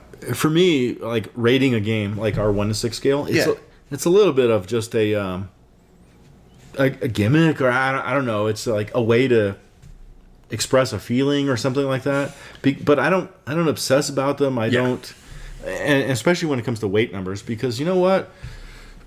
Marco Polo is heavy to my wife. It's light to me. It doesn't. I can call it heavy or light, or it's our opinion of what something is. It doesn't mean anything to the next guy necessarily. Yeah. And so I'm just. Different things, different people. I just don't get obsessed with it. Cool. John Patrick M. It's a long name. It is. All one word. Says, for me, container typifies games that are defined by groupthink, or technically the opposite of groupthink. You're playing your opponents more than the mechanics, which can be a great experience and not one you always get in the heavier games, economic games. Can also lead to games that crash and burn if you're not playing with beginner variants. So, two-part question. A, do you guys usually play with the beginner variant? B, which is, hold on, explain what it is. If John Patrick didn't tell me, I would never know. Because we don't play beginner variants. It's optionally selling one good back to the bank at the beginning of the round so you can just have some cash. No. Hell no. No. We expect ourselves to teach games well to players, and in general, we really only introduce players that we feel are going to have an aptitude or have expressed a desire to play games like this. And so we generally don't do beginner games. We go straight to Waterframe, baby.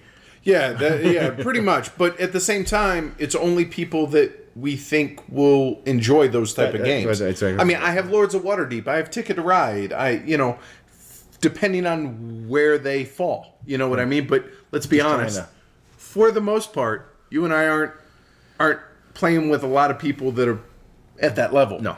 And I don't mean level like anything derogatory. I just mean like we're used to experienced gamers at this point. Right. And we love it when somebody comes and says, "Oh, I want to play something heavier. Rock on. Come on. Teach me. Let's get..." Yeah, and we're nice. We don't bite much. No. The second part of John Patrick's question is, how important do you feel it is for game designers to keep the whole experience on the rails, so to speak? I'm guessing due to your love of this and 18XX, that the answer will be not very, but interested to hear about it. And yeah, John Patrick's right. For me, on the rails is not important. I like the sandbox. It's going to give different character to different games, like we talked about in Container. And I just, if I can go out there and make $1 billion or $1, depending on how I play and how the economy shapes up, that's cool. And if we end up tanking the game, well, should have done better. That happens in the real world too. Yeah, right. For me, I said no hand holding by the designers. Let players make their own mistakes. You make your bed, lie in it. That's right. But let's face it, John Patrick knew the answer before he asked. Right on. David A asks, at the moment, what's your baseline game for what you would consider heavy? So I've said multiple times on the podcast that like the bridge from medium to heavy for me, the one that I recommend the most is Le Havre, right? And then I went on BGG, and it's weighted at 3.8, which is just barely behind like High Frontier. Wait, what? Right. No. So the number's skewed, but I stick to Le Havre. Last episode you had brought up maybe that Puerto Rico kind of gets into that. Yeah. A little bit. It's back to that whole weights are subjective. And so I wrote Shipyard and Puerto Rico, games like that. Concordia, maybe, I mean, those are all medium games to us, medium weight games to us, but like, to other people, they're going to be... To me, that's where, like, weight begins to make its appearance. Oh, interesting. Right? Like it, where does a game stop being light? It doesn't have to be crushingly heavy, but where is it beginning to become a serious game? Huh. Right? It might not be Waterframe in Arkwright. Yeah. Right? But it's like the game that's on that apex of, okay, once I cross this line, I'm playing heavier games now. So you're saying that Shipyard, I think like Puerto Rico, those bridging gateway games. I think that's kind of like, that's my baseline for weight. Like that's where weight starts. Huh. I don't know if I I'm gonna have to understood David's question right. But I don't know, but that's an interesting take. So I'm gonna think on that between now and the next episode. Cool. So cool. Brian O, the world famous Brian O, says many, not all, but many of our Ed and I favorite and featured heavy games contain economic themes, auction stocks, etc. Is that what makes the game heavy for you, or are there other factors? Well, I mean, I know I love economic abstract games. Sure. And those are my favorite games. I mean, it's got markets, it's got auctions, stocks. Unless it's I want to understand about the game then, right? Unless it's what? Erie Railroad. Right? Yeah, that one. Yeah. Those are the things that hit my buttons. I like heavy economic games more than other heavier games like DS. DS is a heavy game. Dominant Species, you're saying, right? Yeah. I want an economy. I'd rather wreck your company than your species. Sure. Yeah. I said that basically, I mean, we break down as far as weight every episode on our featured game, with the complexity, planning, luck, get it, and game length. And it just so happens that those economic games have little luck, longer play times, lots of depth to the decision matrix. That's it. And oodles of planning. And that's what we focus on.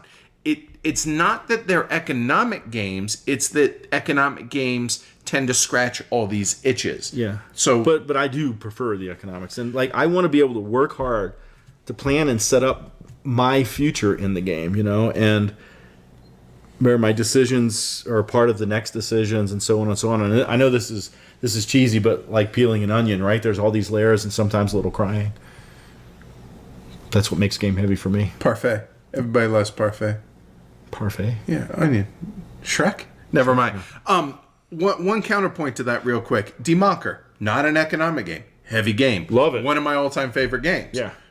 So they're not all economic, and Brian said as much, but Yeah. It does hold a special place for me. Yeah. Oh, and me too. But there is more to heavy gaming than just economics. It's just we both happen to really enjoy them. So Todd asks, what games have been your most pleasant surprises? Games that you begrudgingly tried or reluctantly played that turned out to be keepers/favorites. So this was really hard. I went through all my plays. Nice. All of them. And there really wasn't a whole lot that fit that criteria. There were two, kind of. St. Petersburg and Age of Steam. Age of Steam, I was excited to play, but I really didn't enjoy. Kept playing it, and now I really enjoy it. So that was weird. Yeah. St. Petersburg, I hate the artwork. On the original, I can't stand that whole Russian thing. I just don't like it. And so I was like, it's supposed to be a good game. Yeah, I'll try it, whatever. And now I'm like, yeah, it's a good game. Fantastic. Because theme isn't a driving factor for me, that I don't care that it looks dry as a bone. That doesn't turn me off. It's a lot easier to go the other way for me. Games that I had higher hopes for that were meh at best. Sure. Dude, as I was going through my plays and through my and everything, I was like, ooh, there's one. So it's a lot easier to go that way. Well, for me, we talked about Brewcrafters. That was a recent pleasant surprise. Yeah. Didn't really have high expectation. Just wanted to play and like, this is really cool. I have a copy. And the theme's fantastic in that. I was looking, I have some wine games, stuff like that. I need a beer drinking game. I mean, a beer themed game. Wait, yeah. And so now I've got one, and I'm not really reluctant to try games. There's games I'm going to definitely stay away from. They're like, you know what? My research on this game says, I'll pass. You let me know how it is. Right. And kind of like you tell me, Ed, if I'll like it. Kind of like the game you just played 3 times. Yes, exactly. I'll try like almost anything, but afterwards I'll definitely be reluctant to play often. So you have nothing on that came to mind. Pleasant. Well, he asked about pleasant surprises. Well, I guess Brewcrafters. Right. Yeah. Okay. I stand corrected. All right. So the other was just on the other side of the coin, there's lots of things we've played and went, I won't play those again. Yeah, I'm all set. So Tom and Michael both kind of asked the same question. They said, for the episode on Container, I'd be interested to hear if there's any news about a reprint now that Valley Games' lawsuit is over. I wonder if they still have the rights. Sadly, there's not much news. Valley Games, like you said, has settled their court case, the same one that has had the Upfront fiasco, all that, and the reprint that's in limbo that'll probably never happen for Upfront.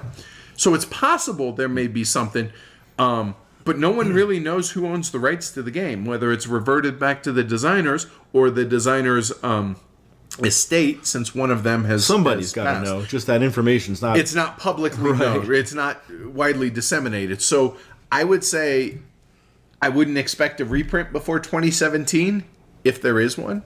Yeah, I think that's probably a safe bet.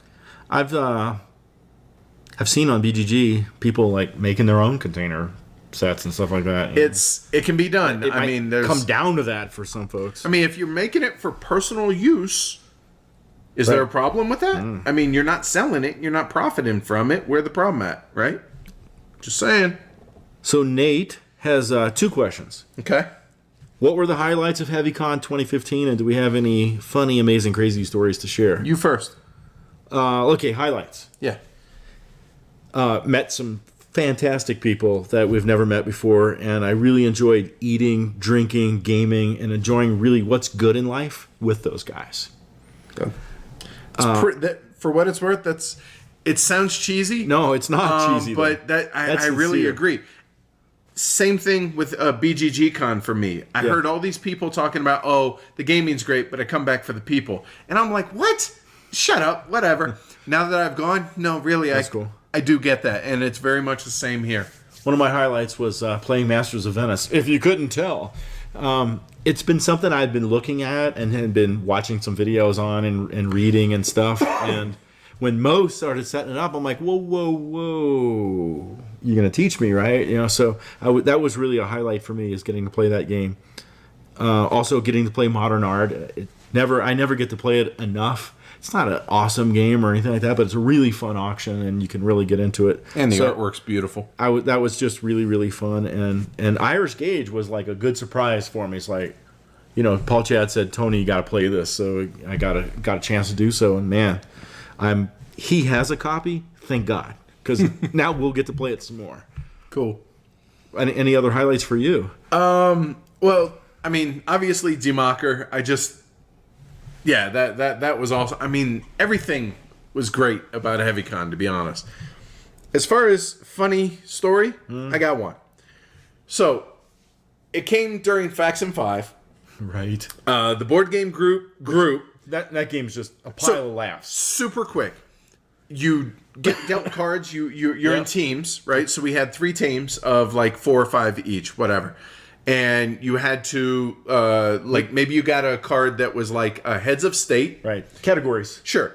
And then after that, you have to draw, I think it's 5 letters out of the alphabet, and or out of the bag, and you had to, you have 5 minutes when they start the timer to name one thing in that category that starts with 5 that letter. categories, 5 letters, 5 minutes. There you go. Boom, go. So one of the things was a cocktail that started with the letter N. And Brian, in the board game group, tried to pass off nipple, buttery as one of the drinks.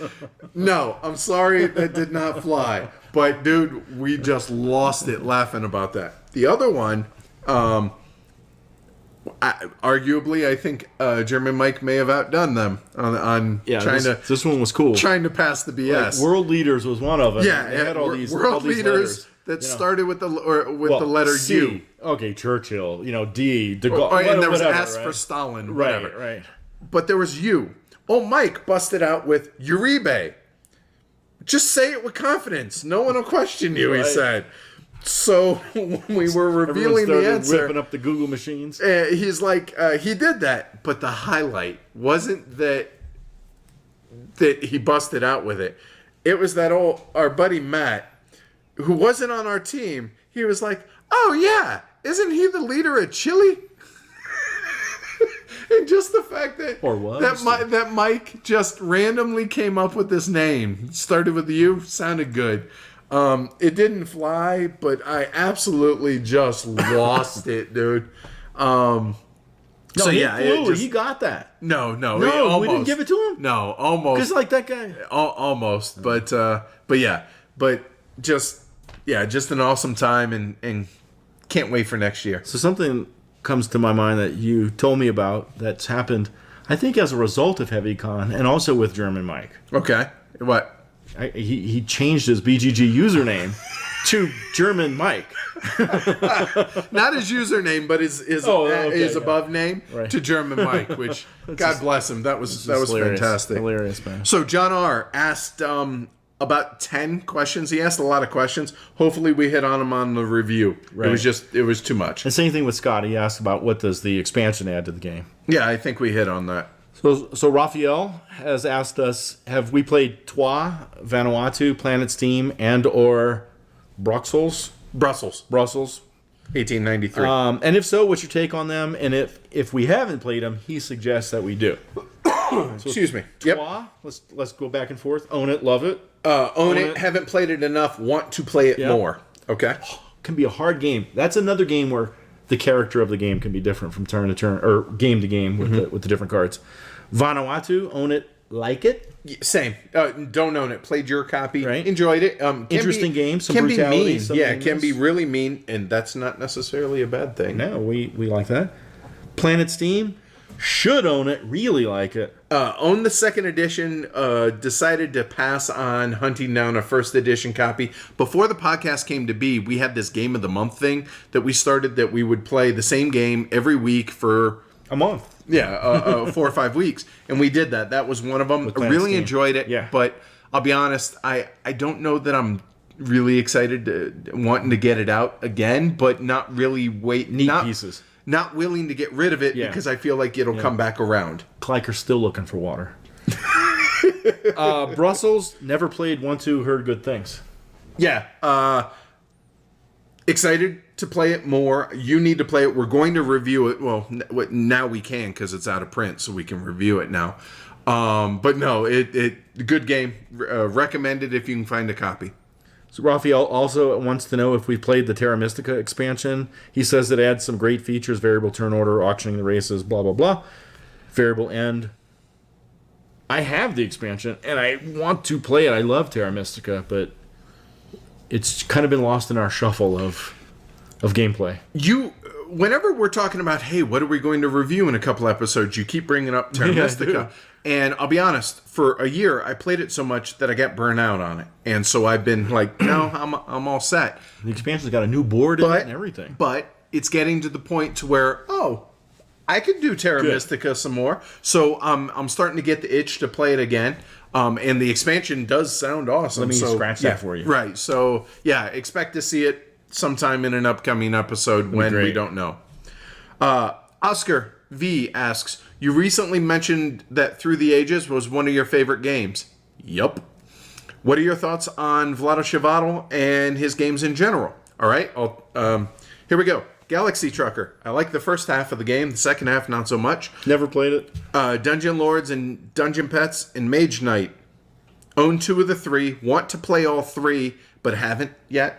Dungeon Pets is the only one of those I'm really interested in. Yeah, and Amanda's really wanting to play it, so we'll probably play it in the next couple weeks. Mage Knight, even if I have to play it solo, because I know Tony's not a big fan of that type of game, I'm anxious to try it. And I know that our buddy Paul Grogan is helping design or develop one of the other. I apologize, but one of the new expansion that's coming out. So that's cool.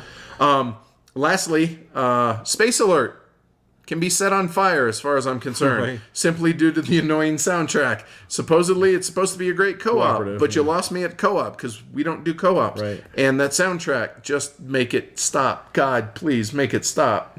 Through the Ages is the only title by Vlaada I've played. Granolin is the only other. Oh, God. I can't believe I forgot that. I want to own that. Yes. Other than that, I can't believe I forgot that. He's just not in my wheelhouse, you know. Okay. Nothing wrong with that. Yeah. John R. actually had some non-container questions. So here we go. Good job, John. You guys say theme is not that important. In fact, we've said that tonight even. Right. With that said, are there some themes that you prefer to others? Are there any that repel you, at least initially? So, I have two. So let's talk about 2 categories: preferred and then repelled. Okay. Preferred, not really. It's just not. It's not important to me. There's things I like. I like pirates, but there's not really there's not really good pirate games. I like space. There's some themes that I'm like, oh, right, that'd be cool. You and I couldn't be different. I hope there's a good game about space. Don't care. Pirates don't care. Yeah. All right. I mean, there's a couple themes that would really turn me on if there was a good heavy economic sandbox game in there, but there isn't. The economy of a pirate was at the end of a cutlass. So okay. What about? Are there any preferred themes? All right. You said not preferred themes, so you've already touched on the repelled. You've already talked about space as repellent. Well, no, not repelling. Okay. No. Okay. They don't get me going. Gotcha. What gets you going? If a game has a unique theme, it'll at least get me to take notice of it. All right. And investigate further. Like Rococo. Sure. Okay. I enjoy dark themes, I've realized. Sure. Take a game like Colonialism. Yep. Really good game that we enjoy. But let's face what this is about. You represent an unnamed colonial power where you're competing versus other unnamed colonial powers to exterminate native populations so that then, once they're exterminated, then you can rape the land of the resources. Historically accurate? Sure. Not to mention the box art. Has a leg iron and ball and chain, right? God. So I realized that I dig dark, uncomfortable, unique themes. Sure. Hell, that's a good game, man. Yeah, but it's a dark theme. Yeah. Panamax. Not many games about shipping goods through the Panama Canal. Yep. Interests me just because it's unique. Other ones, Pret-a-Porter, being a fashion designer. Kolejka, it's all about standing in line during the Cold War in Poland. Polish grocery. Kaigan, mapping the coast of Japan. These are cool, unique themes that I'm interested in. What repels you? Nothing. Dungeons. It just smacks of Ameritrash, man. Really? Really? Nah, not at all. I have Descent. I have claustrophobia. Ameritrash. No, I know, but I that doesn't bother me. All right. So John says, which game's best marry theme and mechanisms? I've got a couple. I have 6. The aforementioned colonialism. I feel like I'm a despotic European power working all these little machinations Check that one off trying my to list. fool you over here so I can go over, Shipyard, Ad Astra, Gettysburg, Tobago. I feel like in Tobago, simple little silly game. I feel like I'm really trying to figure out where the hell the treasure is. Okay. Those things. I have Brewcrafters. Cool. Absolutely. You Yeah. feel like you're producing Nice. beer. Colonialism, which you mentioned. Panamax. Kanban. Yeah. While Kanban is not Kanban, though it doesn't make, but you feel like you are producing cars. So in that respect, yes. Twilight Struggle. Feel like you're in the Cold War. 1960. The making of the president. Okay. Nixon versus Kennedy, trying to get elected. Democker. You feel like you're wishy-washy. You're flip-flopping to try and appeal to what people like. And you mentioned Ground Floor previously. Just saying. Lots of talk about favorite designers going around. John adds, who would make your Mount Rushmore of game designers? And would it be based on what you like or major hobby contributions? You start. I'm going with what I like, since Me most are going to do major contributors, guys like Sid Saxon, Richard Garfield, etc. Right. I omitted anybody that only has a game or two that I like. Vital, Nuno and Paulo, Chad Jensen, stuff. So they were not in the running. Let me preface that. So here's my 4, in no particular order. Uwe Rosenberg, because, Martin Wallace, as if that was a surprise. Francis Tresham. Not only Civ, Advanced Civ, but obviously the 18XXs. Right. And this one, they're sharing a spot because they're a team. Joris and Joran a splatter. Right on. So that would be mine. Cool. This was a cool little exercise, by the way, Yeah. of going through and figuring this out. Well, there's 5 heads on my Mount Rushmore. So Vlada no, there's not that. And it's based on what I like and a little bit about the contribution, but in respect to what I've played and liked. Okay. So Rosenberg and Wallace Okay. and Feld and Gertz Okay. and Kramer. Really? Yes. Wow. Those are my 5. Okay. Rock on. Yeah. 3 I disagree with, but that's fine. What is your favorite game that's the hardest to get to the table and why? Black War games, without a doubt. Not a specific, but a genre. Right. 2 reasons. Due to time constraints, based because of this podcast. Yeah. Without this podcast, you and I would be playing more Black War games.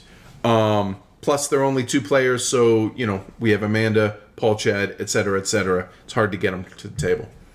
Whoa.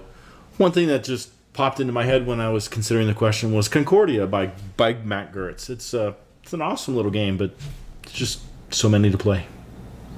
The podcast actually hurts us in that respect because we got to keep churning through games. Yeah. It's nice to go back and revisit, but it's harder. It is hard. So, first world problems, don't get me wrong. Indeed. All right, let's wrap up episode 25. One more, and we'll have a year of episodes. Which is crazy to me. That's pretty cool. It is. It's pretty cool. Want to remind everybody about our sponsorship here. It's Game Surplus. Fantastic folks, Velma and Amos. www.gamesurplus.com. Check out their site. Every Friday they update it with new games that come in. They often communicate with us what they are. Yeah, tweet them out. Velma and I are in constant communication throughout the week, but on Friday she lets me know before she puts up the sales, what's going on on sale. So if you follow us on Twitter, you're going to hear about it first beforehand. How do they follow us on Twitter? So at Heavy Cardboard, email us, contact@heavycardboard.com. The website, Heavy Cardboard, Facebook, Heavy Cardboard, YouTube, Heavy Cardboard Vids. That's pretty much it. So before we get out of here, it's my 40th birthday on Monday, so happy birthday me. Yep. I can't believe it's been a year that we've been doing this just about. And we're hoping that either for episode 26 or episode 27, we will have a cool little surprise for you guys as far as subject matter. So hopefully we can make that happen. Hopefully so. And yeah, we'll leave it at that because that's holding up something for me. So all right, here's a hint. Interview with somebody that would be on one of our, or if not both of our Mount Rushmore. That's right. So if that goes well, that'll be the feature of one of the upcoming episodes. So wish us luck, and hopefully we'll catch you all in a couple weeks. Right on. Cool. Good Thanks, show, man. man. Same. Cool. Later, guys. Thanks for watching.